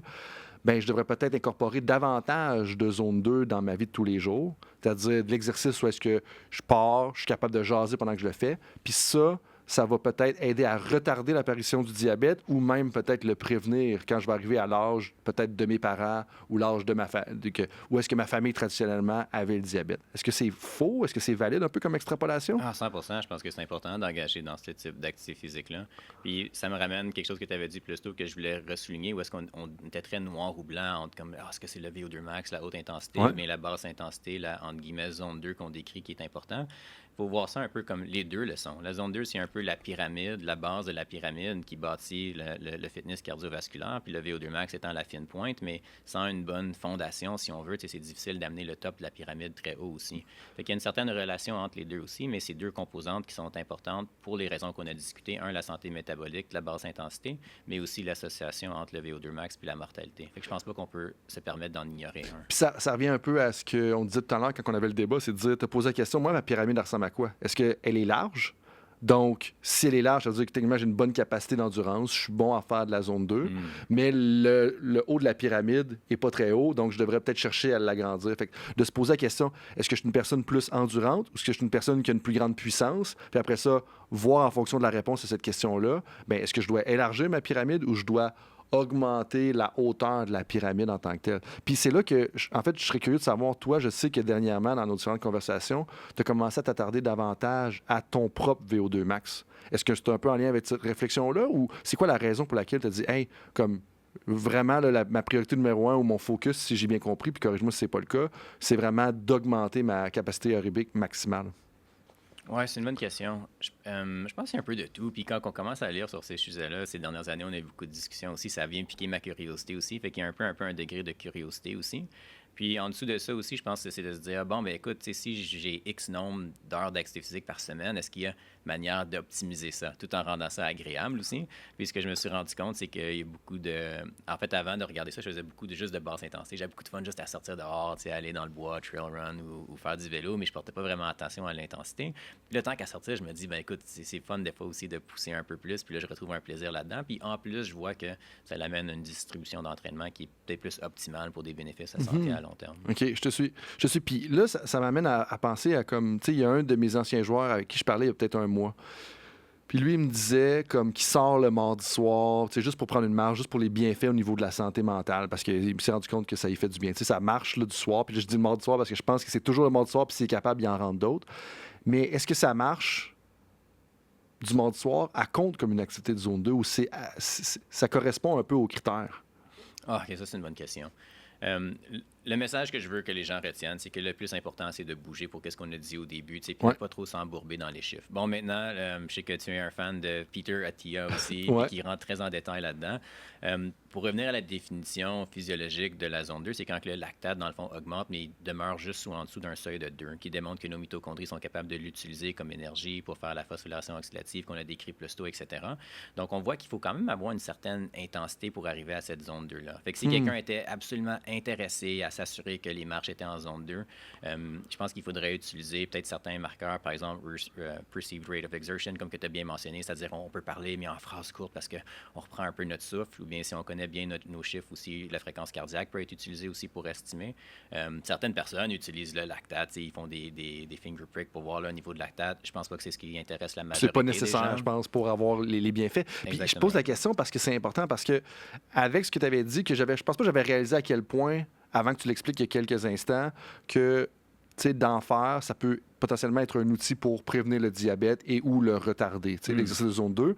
Ben, si je suis une personne qui entend ça, moi, je me dis, ben parfait, je vais aller faire de la marche pour être sûr de me faire mon exercice de basse intensité.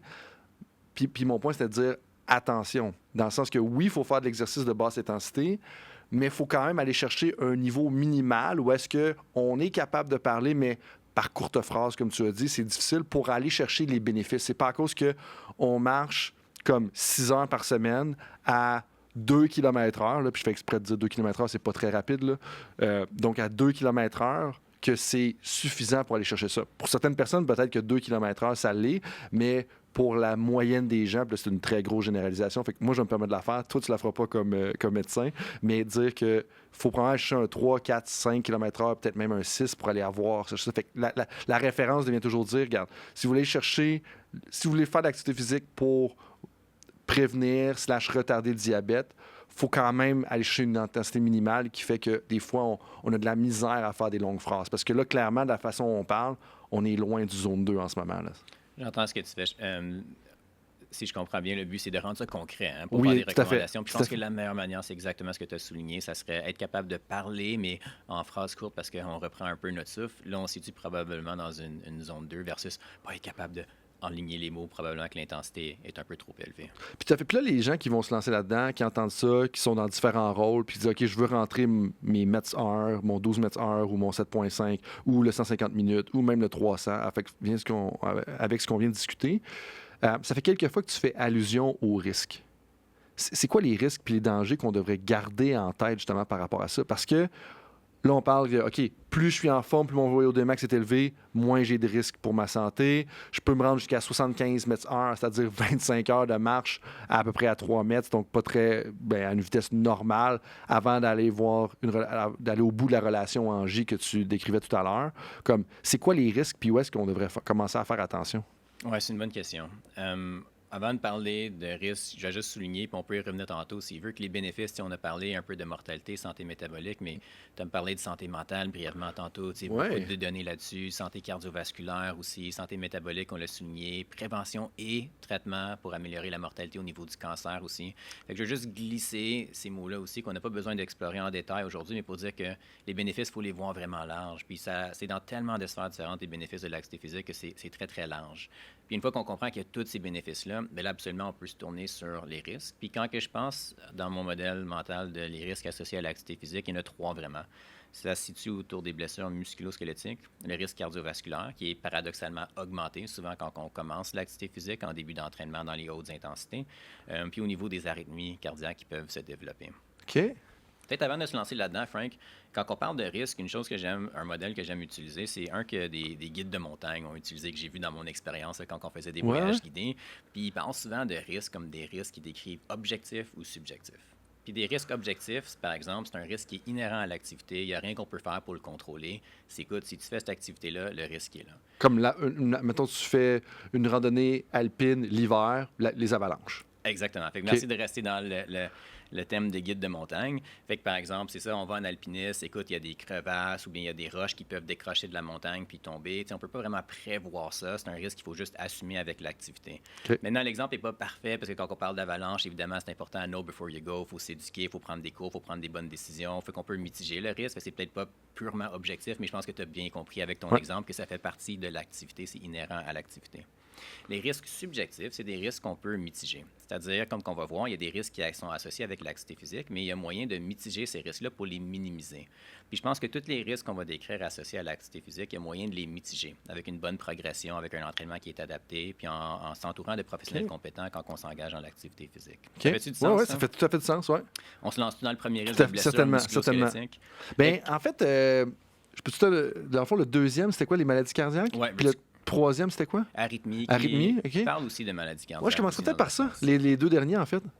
Parfait. Fait qu'en termes de maladies cardiovasculaires, on a parlé des bénéfices sur la mortalité, puis il y a aussi beaucoup de bénéfices sur la santé cardiovasculaire de faire l'activité physique, évidemment aussi.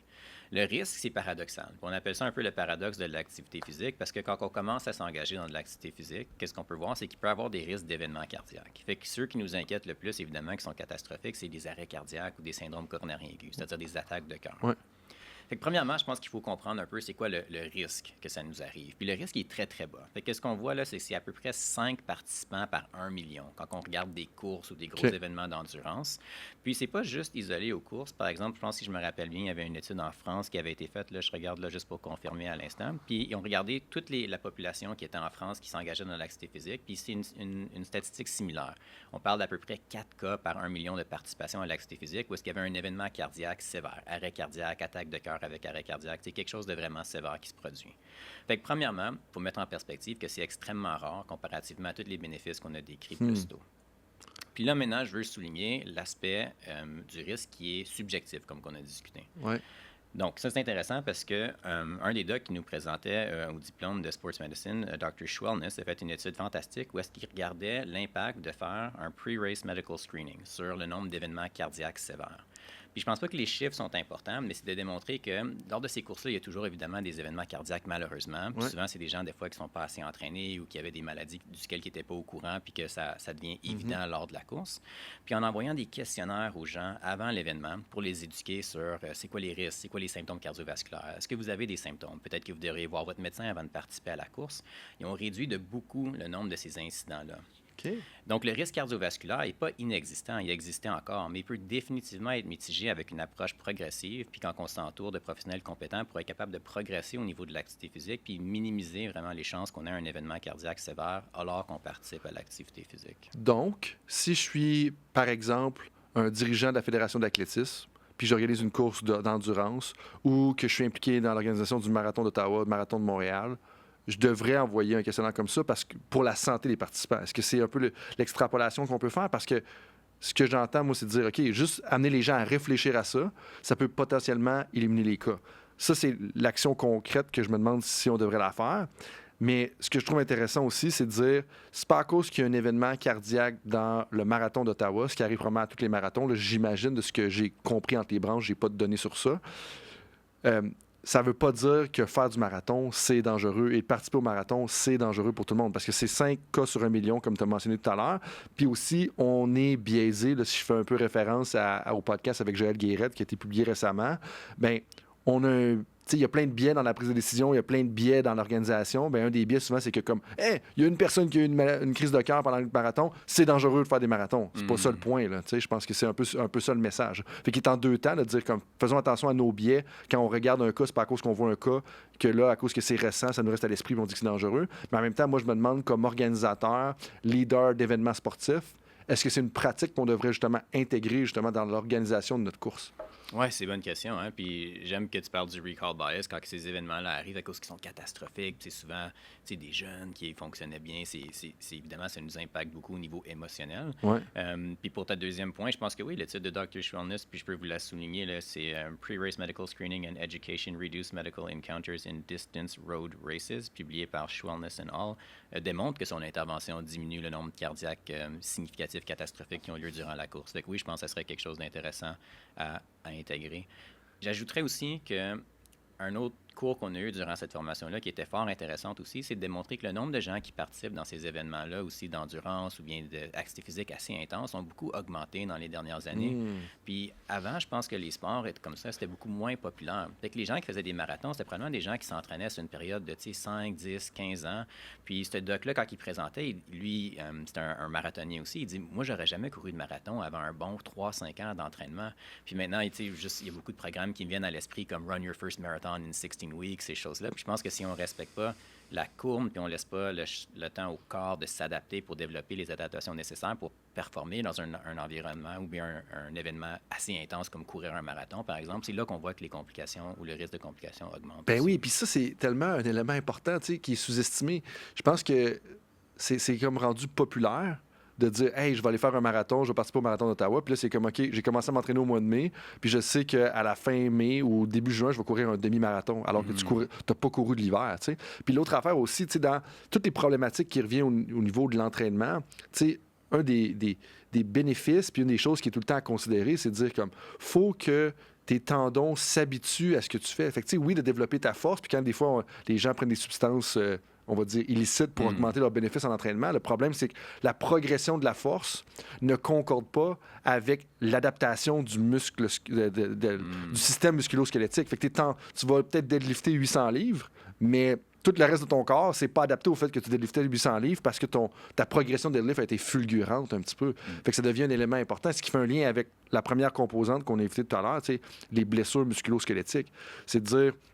En bout de ligne, si tu viens pour te lancer dans un marathon, ben c'est correct que tu cours un 10 km, puis qu'après ça, l'année prochaine, tu fasses un 21 km, puis l'année d'après, tu cours un marathon. Comme c'est correct de faire une progression. Puis dans l'année, ben tu devrais probablement te donner une période de repos de 4 à 6 semaines où est-ce que, hey, là, tous tes tendons qui sont sollicités pendant tes 100 km de course par semaine, comme ils ont le droit de se reposer aussi, puis permet-leur de récupérer. C'est des éléments importants où est-ce que, des fois, je trouve que justement, oui, les intentions sont bonnes. Puis c'est ça un peu qui est frustrant parce que je veux pas décourager les gens de le faire parce qu'ils se disent « Hey, je fais rien, je vais faire un marathon, let's go. Je suis all-in, comme let's go. Tu veux faire un 300 km, fais-le. Mais ramenons justement à ton exemple de tout à l'heure. La première fois que tu as fait un 300 km, tu n'as pas réussi à le faire. Puis alors que je connais tes habitudes d'activité physique, comme tu fais du vélo, tu fais du sport, tu fais quasiment de l'activité à tous les jours, quasiment, pour des bonnes durées de 45 minutes à 7 heures. Là, je niaise un petit peu, j'exagère à peine. Mais le point avec ça, c'est que probablement que la raison pour laquelle tu as réussi dans le 300 km, probablement que le fait que tu étais avec 2 amis plutôt que ton frère, et probablement qu'il y avait un environnement plus supportif que l'autre qui devait te décourager. Là, j'agace la compétition être en frère, donc ton frère est bien correct. Mais le point avec ça, c'est que tu étais probablement plus adapté au niveau de l'ensemble de ton système musculo-squelettique que la première fois que tu as tenté de le faire, qui était, si je comprends bien un peu le timeline, juste 1 an après la pandémie, qui a amené plein de défis pour tout le monde au niveau de la pratique d'activité physique. J'aime beaucoup le overarching point que tu fais sur la progression de l'activité physique. Puis, ça, c'est pas mon champ d'expertise, mais c'est pour ça qu'il y a des experts qui font ça, les kinésiologues, les experts de la physiologie de l'exercice aussi. Puis, je pense qu'il faut avoir peur de s'entourer de gens compétents pour progresser de manière adéquate parce que je pense que tout le monde, quand on a ces beaux objectifs de faire du sport, souvent derrière l'objectif, en fait, c'est pas nécessairement d'accomplir cet objectif-là, mais c'est souvent la santé à plus long terme aussi, puis progresser. Puis, quand on voit le big picture ou l'objectif à long terme, c'est important d'y aller peut-être plus lentement, mais pour des objectifs plus durables sans se blesser. Tout à fait, tout à fait. Fait que, puis là, dans le fond, juste peut-être, pas boucler la boucle, mais nécessairement, est-ce qu'il y avait d'autres choses sur les deux derniers types de risques avant qu'on rentre plus dans le musculo-squelettique? Oui, bien, quand on parle d'arythmie, c'est un peu différent. C'est-tu intéressant qu'on rentre dans parler d'arythmie, tu penses? Bien, je pense que oui, parce que, oui, puis deux, j'invite les gens aussi à se référer à la conversation qu'on a eue pour l'épisode, je vais dire, 119, je crois, avec François Simard, qui est un cardiologue sportif qui avait travaillé avec le Barcelona FC, qui lui est un spécialiste un peu des problèmes cardiaques à l'effort. Mais j'aimerais quand même ça entendre ton avis comme médecin en général sur l'activité physique. Qu'est-ce que les gens devraient considérer? Parce que j'ai l'impression qu'il y a des personnes qui vont écouter la conversation aujourd'hui qui vont dire « Hey, OK, je vais commencer à bouger plus, je vais commencer à faire attention à mon VO2 max, faire attention à ma zone 2, faire plus de mètres heure semaine, aller chercher ça. » Mais là, je me dis, avant de plonger dans la conversation avec François Simard, ce serait peut-être bon qu'il y ait une aperçu juste général de c'est quoi un peu les dangers au niveau de l'arythmie, justement. J'aurais aimé dire que j'avais écouté l'épisode pour être sûr que c'est pas redondant, mais... La redondance, c'est pas grave. Les gens l'écouteront l'autre, puis ça va juste faire un bon refresh. OK, parfait. Ça va définitivement être beaucoup plus simple que la discussion que tu soulignes aussi avec Dr. Simard, étant donné mon manque d'expertise dans le domaine. Mais la fibrillation auriculaire, c'est souvent un sujet qui est mêlant quand on parle d'activité physique. Fait que si on parle de fibrillation auriculaire, on parle d'une arythmie cardiaque. Ça veut dire le cœur qui a un battement irrégulier. Puis essentiellement, la fibrillation auriculaire, c'est une arythmie qui est assez fréquente, qu'on voit souvent apparaître avec l'âge, mais aussi chez des athlètes. Puis on sait que le risque, ou on entend souvent que le risque de fibrillation auriculaire est augmenté avec l'activité physique. Fait que des fois, il y a un peu une crainte ou un point d'interrogation autour de ça. Quand que je recherchais le risque de fibrillation auriculaire pour la présentation initiale l'année passée auprès de mes collègues à l'hôpital, c'était très mêlant pour moi parce qu'on voyait que d'un côté, il y a des études qui démontraient que des gens avec des facteurs de risque cardiovasculaire, plus des gens de la population générale, chez qui faire l'activité physique diminuait le risque de fibrillation auriculaire. Puis d'autre part, beaucoup de gens vont être familiers avec des études où est-ce qu'on voit que le risque de fibrillation auriculaire augmente plus qu'on fait des activités, surtout d'endurance, chez des gens qui sont en forme, des athlètes aussi. Fait que c'est un peu paradoxal, puis ça peut être dur de démêler. La meilleure manière que je peux me l'expliquer, c'est je pense que ça dépend un peu de la population. Il y a comme deux fibrillations auriculaires différentes. Je pense que celle qui apparaît chez les gens qui ont des facteurs de risque artérosclérotiques, une maladie cardiaque artérosclérotique, etc., c'est probablement pas la même chose qui apparaît chez des gens qui sont en santé sans facteurs de risque cardiovasculaire, mais qui font des événements d'endurance puis beaucoup de sport. Donc, si on parle d'activité physique présentement, je pense que ce qu'il faut retenir, c'est que l'activité physique améliore votre santé cardiovasculaire. Il faut faire attention aux risques qu'on a discuté plus tôt, mais grosso modo, faire de l'activité physique de manière encadrée, puis progresser, puis s'améliorer, c'est bénéfique d'un point de vue cardiovasculaire.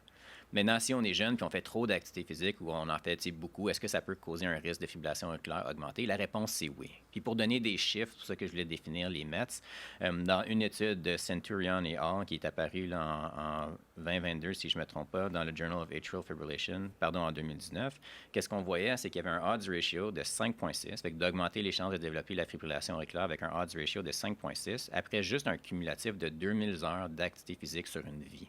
Fait que ça, en passant, pour mettre en perspective, là, c'est 10 mètres par semaine pour 20 ans. Fait que là, quand on regarde ça, puis on pense au graphique qu'on a discuté plus tôt, où est-ce qu'on a dit, non, attends, 30, 40 mètres par semaine, il y a encore des bénéfices à faire ça, on peut dire, ben attends, Steve, là c'est clair que je vais développer une fibrillation auriculaire. Je ne devrais pas dire clair, mais le risque va être augmenté. Oui, puis je pensais à l'exemple du Tour de France. Quand je te dis tout à l'heure que ça réduit tes espérances de vie, parce que, je veux dire, il doit faire 2000 heures, là, j'exagère peut-être, là, 2000 heures, c'est une job à temps plein, mais en fait, non, 2000 heures, c'est une job à temps plein, là, donc 50 semaines fois 40 heures semaine, pour mettre les gens en contexte. Fait que, eux autres, ils font ça dans une saison, probablement, sur le vélo. Là. Pour dire que c'est pas tant que ça. Ouais, là, il y a deux réflexions ou deux choses qui viennent en tête souvent quand on voit ces chiffres-là. C'est de dire, ouais, mais attends un peu, là. Je veux dire, beaucoup plus de monde aurait de la fibrillation auriculaire. C'est pas tant d'activité physique que ça, Steve, qu'est-ce que tu me décris.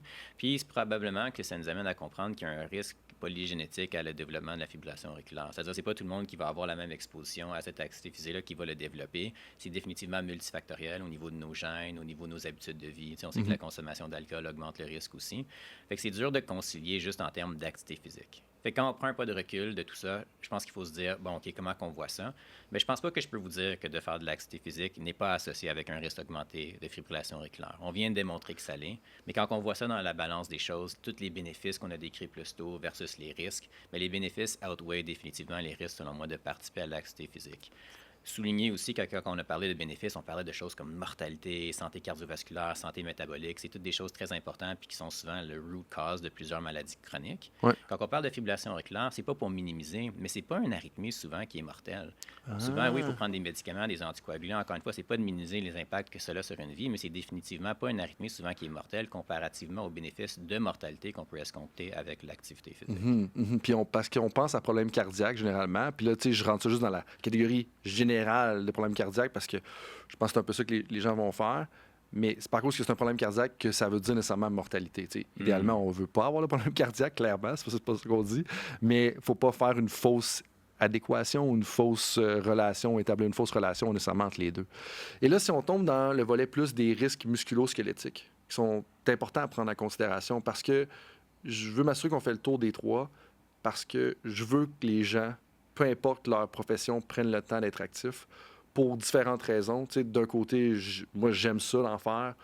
2, je pense que ça te rend plus productif. Puis 3, je pense que le climat dans plein d'environnements de haute performance, puis quand je dis un contexte de haute performance, ben, tu sais, moi, ce que j'ai étudié en bout de ligne, c'est l'apprentissage des personnes dans des contextes de performance. Que ce soit un coach dans une équipe de performance, que ce soit un médecin d'urgence dans une situation de pression qui est un contexte de performance, que ce soit le directeur général de la Fédération de hockey du Québec, qui est un contexte de performance aussi.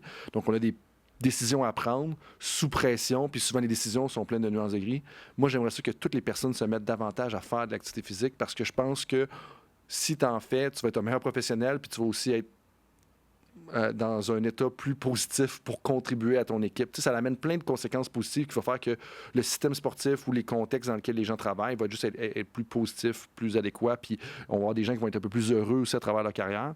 Fait que long détour pour te dire que pour moi, c'est vraiment important qu'on fasse le tour des 3 risques parce que je veux qu'ils en fassent, mais je veux qu'ils se mettent à en faire, mais de façon informée, si on veut. Ouais. Fait que c'est quoi les grandes choses à prendre en considération quand tu me parles des risques musculo-squelettiques?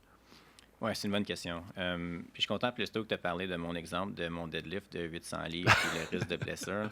Bon, là, je te vois rire, évidemment, je dis ça à la blague. Non, parce que c'est 900 livres, tout le monde le sait. C'est ça, exactement. Mais c'est la même chose qu'avec le risque cardiovasculaire. Il faut y aller progressivement. Il faut s'entourer d'une équipe compétente, je pense, pour minimiser ce risque-là, le risque de blessure qui peut se développer.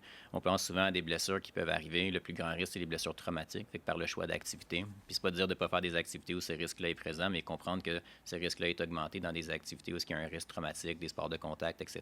Fait que beaucoup plus petit, par exemple, que si on fait des activités cardiovasculaires, par exemple du vélo sur une surface plane. Mais l'autre chose aussi, c'est les blessures de surentraînement qui peuvent se développer aussi. Puis encore une fois, je reviens à mon exemple de risque subjectif versus objectif, parce qu'avec un plan d'entraînement qui est progressif, quand on ne se lance pas trop rapidement dans des distances ou bien des événements trop intenses, on mitige vraiment ce risque-là de blessure musculo-squelettique.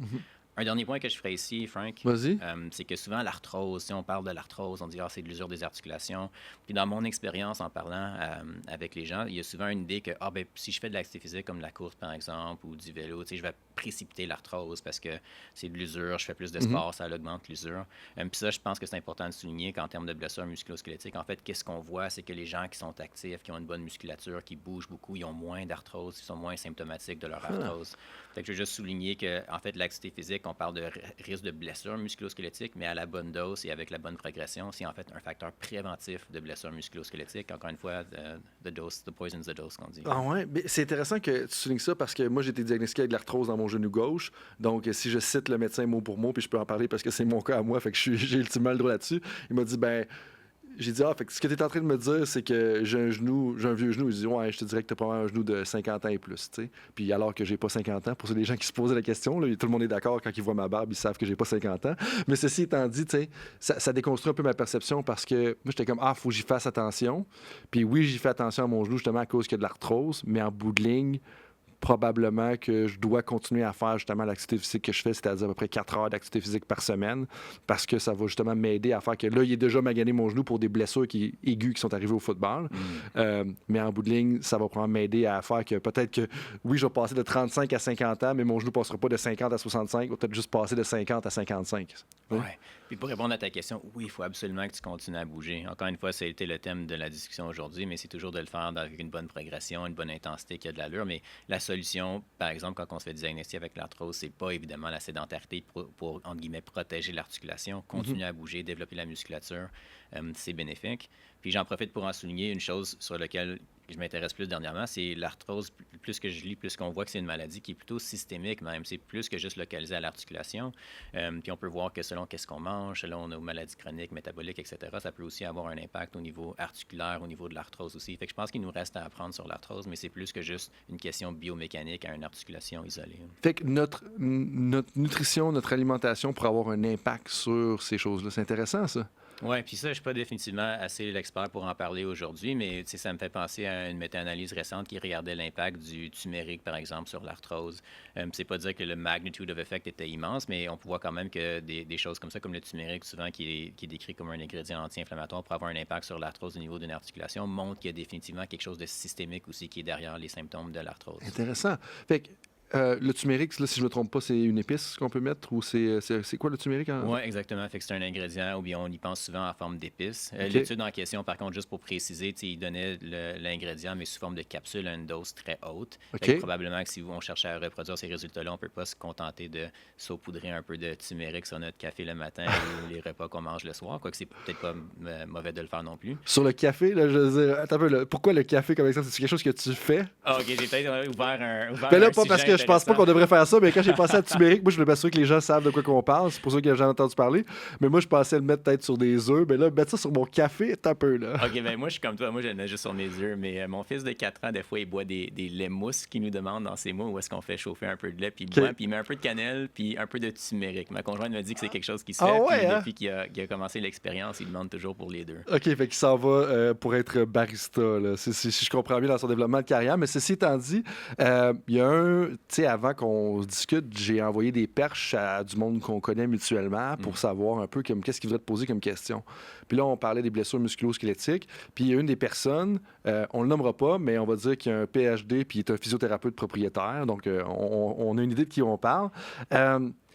Il voulait savoir s'il y avait un impact de l'hydratation dans la prévention des blessures tendineuses. Tu as le droit de dire que tu ne sais pas tout ça, mais est-ce que tu es au courant un petit peu? Est-ce qu'il y a un impact de l'hydratation sur la prévention des blessures tendineuses? Non. Non, il n'y a pas d'impact ou non, tu ne sais pas? Non, je ne le sais pas. Puis je me doute de savoir de qui tu parles. Puis c'est quelqu'un de beaucoup plus intelligent que moi. Je me référais à lui pour son opinion. Je serais curieux de savoir ça. Peut-être qu'on va l'inviter sur le podcast pour qu'il discute lui-même de l'expertise. Ça me sonne comme un épisode futur. Mon modèle de blessure tendineuse dans ma formation, c'était beaucoup à travers les enseignements de Jill Cook, qui est une experte, je pense, australienne sur la tendinopathie. Okay. Puis j'aime beaucoup son modèle ou son raisonnement de pensée que, si je résume bien ce que j'ai compris, c'est que les tendons sont faits pour contracter, il faut les garder sous tension, il faut les entraîner, pas les immobiliser et tout. Puis tout ce qui est en termes de suppléments ou médicaments qu'on injecte, c'est très controversé. Puis je pense pas qu'il y a d'évidence claire que c'est bénéfique. Fait que là, on pense évidemment à comme PRP, que souvent on entend parler. Je pense qu'il y a beaucoup de points d'interrogation autour de l'efficacité de ça, mais si j'ai bien compris son modèle sur la tendinopathie, c'est vraiment à travers les exercices, l'utilisation, puis le load qu'on arrive à le guérir, plus que les suppléments injectés ou autres. OK. Puis il y a une autre personne, tu parlais tantôt un peu des dangers de l'entraînement, du surentraînement, même tu as utilisé le concept à un certain moment. Il y a une des personnes à qui j'ai parlé en préparation qui me disait « Hey, je serais curieux de savoir son avis sur le dosage ou quels sont justement les premiers signes du surentraînement. » Comme moi, j'ai un peu mes connaissances, puis je vais certainement renchérir là-dessus, mais tu sais, cette personne-là, comme elle s'est mise à faire des triathlons, elle en fait, comme elle va courir, elle va nager, elle va faire du vélo quasiment chaque jour, tu sais, pour être au courant un peu de son activité physique. Comme, c'est quoi un peu le dosage que toi, tu as vu, tu sais, quand tu parles des risques, justement, quand est-ce que ça devient comme dangereux, qu'on en fait trop, justement, puis on devrait dire, hey, c'est peut-être le temps que je relaxe un peu, comme je relaxe la pédale à gaz. Oui, bonne question. Encore une fois, je vais mettre l'emphase sur, je pense, c'est pour ça que c'est important d'être accompagné là-dedans, parce qu'il y a des professionnels que Ouais. c'est leur champ d'expertise, qui n'est pas mon cas. Mais je suis content de te parler de quelque chose que moi, je tiens en compte quand que je pense peut-être à mon recovery. Ouais. Je pense que c'est important de surtout se fier à comment on se sent. Puis ma conjointe va rire en disant ça parce que tu peux voir ici ma bague qui me dit mon nombre d'heures que j'ai dormi, comment ma fréquence cardiaque est. Puis des fois, je dis à la blague à ma conjointe, ma bague me dit que je me sens pas bien aujourd'hui. C'est à quoi elle roule les yeux puis me demande comment est-ce que tu te sens, Steve? Tu peux quand même prendre soin de ton enfant, c'est ça. Tu peux ne pas bien te sentir, puis ta montre peut te dire ça, mais tu vas quand même prendre soin de ton oui, fils. Okay, ça, c'est une autre discussion 100%. Mais pour dire que je pense que comment on se sent, c'est vraiment important de prendre ça en considération. Puis c'est plus qu'un volume d'entraînement, hein, parce qu'on sait que le recovery, c'est aussi qu'est-ce qu'on mange, c'est comment on dort, est-ce qu'on a bu un verre d'alcool, par exemple, avec les amis avant de dormir, bien, la récupération va être moins bonne. Fait qu'il faut tout prendre ça en considération. Puis au-delà de un peu comment on dort, comment on se sent, évidemment, il y a des choses qu'on peut mesurer quand on parle de fréquence cardiaque au repos, de HRV. On peut regarder notre load d'entraînement aussi. D'ailleurs, François, tu es le premier qui m'a amené ça la puce à l'oreille. Par exemple, l'augmentation progressive de 1,25 si je me rappelle bien. Pas tout à fait, mais je vais te corriger. Ça va être mon tour de corriger, mais vas-y. Ouais. Mais tu sais, je pense que dans ces éléments-là, comme tu dis, la perception, elle est super importante. Puis il y a deux choses qui me viennent à l'esprit. La première, c'est, je pense que c'est la conversation avec Geneviève Forêt ou Jonathan Charest. Là. Donc, on a déjà publié 3 épisodes sur le sommeil, puis j'ai parlé de façon informelle à plusieurs reprises à ces 2 personnes-là. Puis le constat, c'est que ça reste que ta perception à l'éveil de ta récupération reste le meilleur indicateur qu'on a pour savoir est-ce que tu as bien dormi, est-ce que tu as récupéré, est-ce que tu es en forme cette journée-là. Fait que, tu sais, ça, il ne faut pas s'éloigner de ça. Et l'autre chose, c'est, il y a une étude, puis là, je suis moins préparé que toi par rapport à ça, mais donc j'ai pas la référence, j'ai pas le journal, puis j'ai pas l'année, mais qui a démontré que si tu demandes à quelqu'un, OK, va faire 3 séries de deadlift de 900 livres dans ton cas, de 500 livres peut-être dans mon cas, puis tu dis à la personne, OK, tu as 3 séries de 5 répétitions à faire, va les faire, puis recommence quand tu te sens à l'aise. Puis là, tu compares, admettons, avec le temps de repos idéal.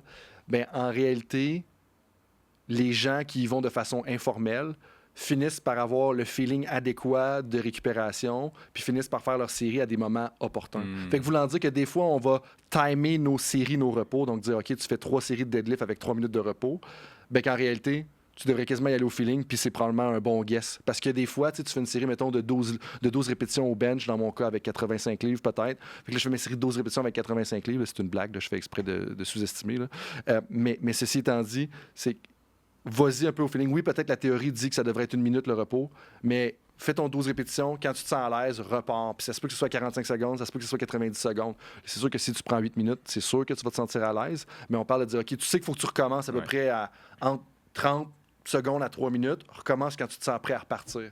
Puis qu'en réalité, tu vas avoir autant de bénéfices puis tu vas être dans un bon spot. T'sais. Fait que ça, c'est 2 études ou 2 exemples vraiment anecdotiques là, jusqu'à un certain point qui nous disent que ta perception est importante. J'amènerais 2 choses par rapport à ça, par rapport à la question de la personne. Puis ça, je pense que monsieur, madame, tout le monde a besoin de le savoir, puis c'est pas assez divulgué. Puis moi, j'ai un autre ami qui fait des marathons de façon régulière, puis tu sais, comme... Puis en fait, je viens d'en penser à un autre qui est aveugle d'avoir fini les 6 marathons internationaux, le World Tour, là. Wow. Tu sais, il y a 6 marathons, il va faire le 6e, là. Puis c'est le genre de personne qui court un marathon, j'allais dire en 1h45, mais ça serait un record du monde. Fait que je pense que c'est probablement 2h45, ce qui est quand même très rapide, tu sais. Puis il le savais pas, lui. Fait que je vais... Tu sais, clairement qu'il performe bien, puis je vais me permettre de vous le partager, mais le ratio 3-1, là, si vous êtes une personne en bas de 50 ans, vous pouvez pas vous tromper. Voulant dire que 3 semaines intenses, ça veut dire 3 semaines avec beaucoup de kilométrage, ça peut être 100 km par semaine, 90 km par semaine. Puis après ça, tu as une semaine un peu plus relaxe, 50, 60 km par semaine. Le 50-60 km par semaine, pour moi, c'est super intense, mais pour une personne qui fait 100 km par semaine, d'en faire 50-60, c'est relax. Là. On s'entend là-dessus. Ouais. Si vous ne savez pas par où commencer, commencez par ça. C'est 3-1. Puis si vous avez plus de 50 ans, ben allez-y 2-1. 2 semaines intenses, 1 semaine de repos, 2 semaines intenses, 1 semaine de repos, puis ainsi de suite. Puis ça, ben, je pense que c'est super important. Puis, puis pour terminer, le 1,25 que tu parlais, en réalité, c'est le 1,2. Mais ça, c'est débattu, c'est encore en train de se faire étudier, c'est apparu en 2016. Puis ce que ça veut dire, c'est que si tu tu cours 10 km par semaine, tu ne devrais pas augmenter de plus de 20 ta charge pour la prochaine semaine. C'est-à-dire que tu fais 10 km par semaine, ben, la semaine prochaine, fais-en pas plus que 12. Parce que si tu en fais plus que 12, ben, tes risques de blessure, je pense, doublent en haut de ça. Puis quand tu arrives à 1,5 ou même à. Donc, tu augmentes de 50 ben, je pense que tu triples puis même tu quadruples les risques de blessure. Mais là, c'est encore un champ qui est ouvert dans les études, c'est-à-dire que le 1,2, ça a commencé. Là, c'est débattu. Puis là, on est en train de voir dans certains sports, c'est combien. Exemple concret, ben je sais qu'avec les Blue Jays de Toronto, puis ça, je peux le dire parce que c'est pas parce que je travaille avec eux, là, j'ai appris l'information de façon publique, ben eux, ils ont établi que le ratio était à 1,6. Mais aussi, on parle des lancers. Fait que, tu sais, c'est probablement spécifique à ton sport, spécifique à la personne, mais ballpark, tu sais, pour se donner pour pas faire un lien avec les Blue Jays, donc le ballpark, c'est ratio 3 pour 1, puis après ça, on tombe dans du pas augmenter de plus que 20 le total qu'on fait dans une semaine à la fois. Si tu restes en bas de ça, tu ne devrais pas rien te péter. Là, comme, ça peut arriver, mais les chances sont plus faibles. Il y a une couple de choses dans ce que tu as dit que je soulignerais. Je pense que dans l'ère de toute la technologie, c'est intéressant de trianguler, mais tu as mis l'emphase beaucoup sur c'est comment qu'on se sent. Puis je pense que ça, c'est super important à porter attention. Puis on n'a pas besoin de technologie qui coûte cher pour ça. C'est de juste écouter notre corps. Puis l'autre chose que tu as souligné, c'est qu'on a parlé en termes de regarder notre récupération de choses peut-être plus micro, comment je me sens, c'est quoi la fréquence cardiaque le matin, etc. Mais je suis content que tu aies introduit aussi le concept de périodisation. Par exemple, 3 semaines plus intensives, 1 semaine plus de repos, si je me permets de te paraphraser. Là. Tout à fait. Puis ça, je veux dire, il y a plein d'autres choses qu'on peut faire au niveau de la périodisation. Mais ça, c'est moi, j'aime ça, les principes directeurs de base que tu dis, hey, si je fais ça, là, je devrais pas me casser la gueule. Mais comme 3 pour 1, tu pars avec ça, tu ne devrais pas te casser la gueule. Ça se peut qu'il y ait des problèmes à la 3e semaine, mais puis il y a moyen de faire ça de façon beaucoup plus sophistiquée que ça, comme je le fais avec certains entraîneurs puis certaines personnes, mais comme en réalité, c'est un bon point de départ. Avant qu'on enchaîne dans les questions, Claire, est-ce que tu as quelque chose à ajouter ou à rajouter sur, ou que tu voudrais que les gens retiennent un peu de tout ce qu'on a dit dans la dernière heure? Bien, je trouve intéressant parce qu'il y avait beaucoup d'autres sujets à couvrir qu'on n'a pas eu la chance de rentrer en détail, mais je pense que ça montre comment vaste est le sujet. Par contre, ce que je dirais en récapitulant, je pense que les bénéfices de l'activité physique sont vraiment vastes. C'est ça que j'aimerais que les gens retiennent. Je comprends pourquoi il y a des recommandations qui parlent du 150 minutes, mais je trouve ça intéressant. Peut-être que s'il y a quelque chose à retenir, c'est de voir qu'il y a des bénéfices au-delà du 150 minutes d'activité physique. Puis on a parlé beaucoup de chiffres, de mètres, d'études, mais s'il y a quelque chose à retenir, je pense, c'est que l'important, c'est de bouger. Pas trop se préoccuper au début, je pense, de « Ah, si tu es en VO2 max, je suis en zone 2 ». Trouver ce qui vous allume, incorporer l'activité physique à votre vie de tous les jours ou l'exercice, puis faites ce qui vous passionne pour que ça soit le fun puis que vous vous amusez. Exactement. Puis je reviens à l'histoire de ton père qui a commencé un peu la conversation, de dire, comme, commence par trouver ce que tu aimes faire, puis après ça, ça va être bien plus facile d'en rajouter par la suite. Fait en bout de ligne, la leçon moi, que j'entends de la conversation, c'est trouve ton ping-pong. Trouve ton ping-pong, puis c'est ça. Puis justement, comme pour situer un peu les gens sur ton background, tu as été un athlète de badminton universitaire qui en faisait à un haut niveau. Tu as joué longtemps, puis ça, ben, je pense que c'est comme, tu sais, des fois, ça peut être le badminton qui va ton accroche, mais trouve ton accroche, justement, au sport, puis c'est le yoga, c'est le yoga.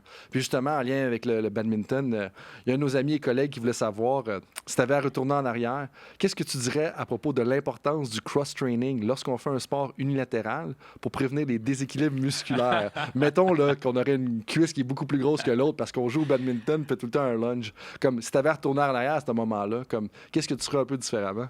Bon, je me permets de rajouter un peu sur l'histoire parce qu'à l'université, évidemment, on avait un groupe d'amis en commun. Puis la blague, c'était à cause de mon asymétrie marquée au niveau de mon avant-bras de par mon sport de badminton. C'était souvent la blague qui... Tout à fait. Puis les pantalons, pour mettre les gens en contexte, les pantalons puis les shorts étaient serrés d'un bord puis lousses de l'autre. Là. À l'équivalent de Raphaël Nadal avec son bras gauche versus son bras droit. Là. Je suis content d'abord de souligner que mes pantalons sont maintenant lousses des deux bords. Je suis revenu à la entre guillemets, normale. Puis là, j'ai oublié la question. La question, c'est, si tu avais retourné en arrière, est-ce qu'il y a quelque chose que tu ferais différemment par rapport à ton approche pour l'entraînement? Ah oui, OK. Comme, tu sais, au niveau du badminton, justement. Oui, moi, j'accordais pas beaucoup d'importance à l'entraînement en musculation. Puis on n'a pas du tout touché à ça aujourd'hui, mais c'est vraiment important pour d'autres raisons. Puis je permets de souligner que je pense que tout le monde sait que tu as joué au football à un niveau universitaire aussi. Puis je pense que la culture du sport de football, c'était différent parce que vous êtes souvent dans le gym, vous êtes souvent en train de faire de l'entraînement en musculation, en résistance aussi. Puis je pense que ça, c'est important pour la prévention de blessures en contexte spécifique de badminton. Donc, pour répondre à ta question, si j'avais à retourner en arrière à une époque où est-ce que je compétitionnais dans un sport qui risque de créer des asymétries, comme que tu as très bien souligné au niveau de mon physique. Ce que je ferais différent, ça serait de faire de l'entraînement en résistance pour s'assurer de combler ces déficits-là le plus possible. Parfait. Et puis, juste de façon générale, si tu avais la chance de retourner en arrière à 22 ans puis de te donner un conseil, peut-être plus au niveau professionnel, même au niveau personnel, comme ça serait quoi? Ça serait de dire, trouve qu'est-ce qui te passionne, qu'est-ce qui te rend curieux, puis de rester là-dedans, rester dans la curiosité, qu'est-ce qui t'allume. Je pense que quand on est curieux, puis qu'on est intéressé, puis qu'on est en train d'apprendre vraiment, moi personnellement, c'est quand que je suis à mon meilleur. Fait que ça serait juste de me rappeler de trouver ces moments-là, trouver ces environnements-là, puis de poursuivre là-dedans. Puis la curiosité intellectuelle, comment c'est important. Puis ça, c'est vraiment quelque chose que je pense que tu as amené avec toi à travers ta carrière depuis toutes les années que je te connais. Tu sais, la curiosité de dire, hey, un peu, j'entends ça, je suis pas tout à fait d'accord, mais je vais aller voir, puis je vais aller gratter, puis je vais voir qu'est-ce qui est dit là-dessus. Puis après ça, ben, OK, ça va m'amener ailleurs. Puis je pense que si on reste curieux, ben, on s'améliore autant au niveau personnel que professionnel de façon continue. En parlant de rester curieux, quel livre est-ce que tu as lu récemment puis que tu recommanderais le plus en ce moment? Un livre que je viens de terminer, que j'ai pas eu la chance de digérer, c'est The Positivity Ratio ou Positivity Index de Dr. OK. Fredrickson. Puis je trouve ça très intéressant. C'est juste comment que juste d'être plus positif dans notre mindset peut avoir un grand impact sur comment on vit des événements, vit des obstacles aussi.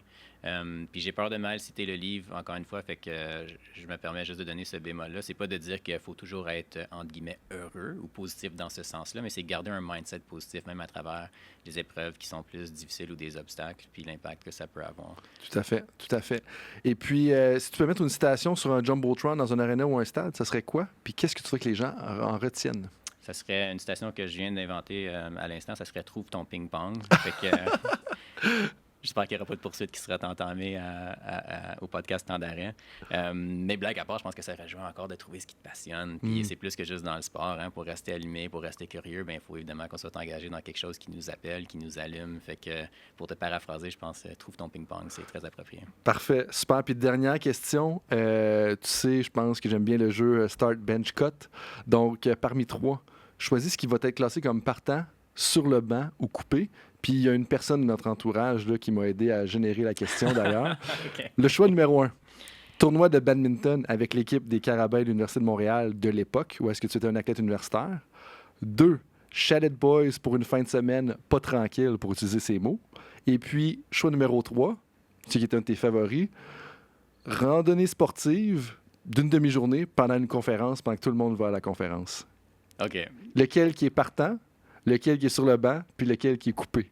Tournoi de badminton avec l'équipe des Carabins, Chalet Boys pour une fin de semaine pas tranquille, et puis rando sportive d'une demi-journée pendant une conférence. Avec 3 personnes pour chaque, ou tu veux que je classe les... Non, il faut que tu choisisses lequel qui est partant dans ces options-là, lequel qui est sur le banc, puis lequel que, si tu avais, tu le couperais, puis tu le ferais plus jamais de ta vie. Oh, OK. Fait que le partant, ça va être assister au congrès à ma manière. OK! Le coupé, ça va être le tournoi de badminton de Carabin. Ça, c'est une autre époque derrière moi. Ouh, ça va faire des... Puis sur le banc, ça veut dire quoi? Sur le banc, ça veut dire que, regarde, si t'as pas l'option 1, tu vas le prendre le deuxième, OK. tu sais. Ben là, les boys, je me sens mal de vous dire ça du chalet, parce que c'est pas comme ça que je vois nos fins de semaine au chalet, mais je vais quand même répondre. OK, fait que les boys sont sur le banc, puis la conférence, l'activité pendant la conférence est partante. Parfait, super. Fait que là-dessus, je te laisse peut-être le mot de la fin. Je veux te dire merci d'avoir été avec moi aujourd'hui, d'avoir pris le temps de discuter un peu des sujets qui peuvent avoir l'air généraux, mais qui sont super importants, puis de bien comprendre les subtilités peut nous aider à vivre une vie comblée autant personnellement que professionnellement. Et puis, si jamais les gens ont des questions sur ce dont tu as parlé ou peut-être qu'ils voudraient solliciter ton expertise, comment est-ce qu'ils peuvent te rejoindre? Tout d'abord, merci Frank pour l'expérience, ça a été vraiment super. J'espère que les gens, ça a pu leur informer un peu plus sur l'activité physique puis les motiver à se re-questionner sur leurs habitudes. Puis finalement, pour me rejoindre, j'ai pas de réseaux sociaux. Je peux peut-être me laisser mon courriel, puis tu vas pouvoir mettre ça sur le site Internet avec les références. Ça marche? Parfait, on va mettre ça dans la description de l'épisode. Donc, un gros merci, Steve, d'avoir été avec moi aujourd'hui pour l'épisode 127 de Temps d'arrêt. Puis à tout le monde, je vous dis à la prochaine pour un autre podcast. Merci d'avoir été à l'écoute de ma conversation avec notre invité aujourd'hui lors de Temps d'arrêt. Et j'ai 2 petits messages pour toi avant que tu quittes. 1, je tiens à remercier l'Université du Québec en Outaouais pour rendre tout ça possible. Deuxièmement, à tous les auditrices et les auditeurs, j'ai un petit rappel avant votre prochaine pratique ou votre prochain projet. est-ce que vous voudriez recevoir une fois par mois une petite réflexion de ma part par courriel qui inclut les épisodes de temps d'arrêt ainsi que quelques petits trucs et astuces pour le coaching en partant de la science du sport? Est-ce que tu aimes ça? Challenger tes idées. Bien, si oui, je t'invite à t'inscrire à l'infolettre de Temps d'arrêt avec Coach Frank, dans laquelle je vais te partager les derniers épisodes de la balado, les dernières idées que j'ai explorées dans ma recherche et les dernières actualités qui sont pertinentes en lien avec le coaching. Je résume tout ça dans un petit courriel qui va arriver dans ta boîte une fois par mois. Puis si tu veux recevoir ça, visite le site coachfrankphd.com dans un mot ou un de nos médias sociaux et ça va me faire plaisir de t'envoyer ça. Le but, c'est de vous aider et de vous challenger dans vos idées. Autrement, je te dis merci d'être avec moi dans l'aventure de Temps d'arrêt et je te dis à la prochaine.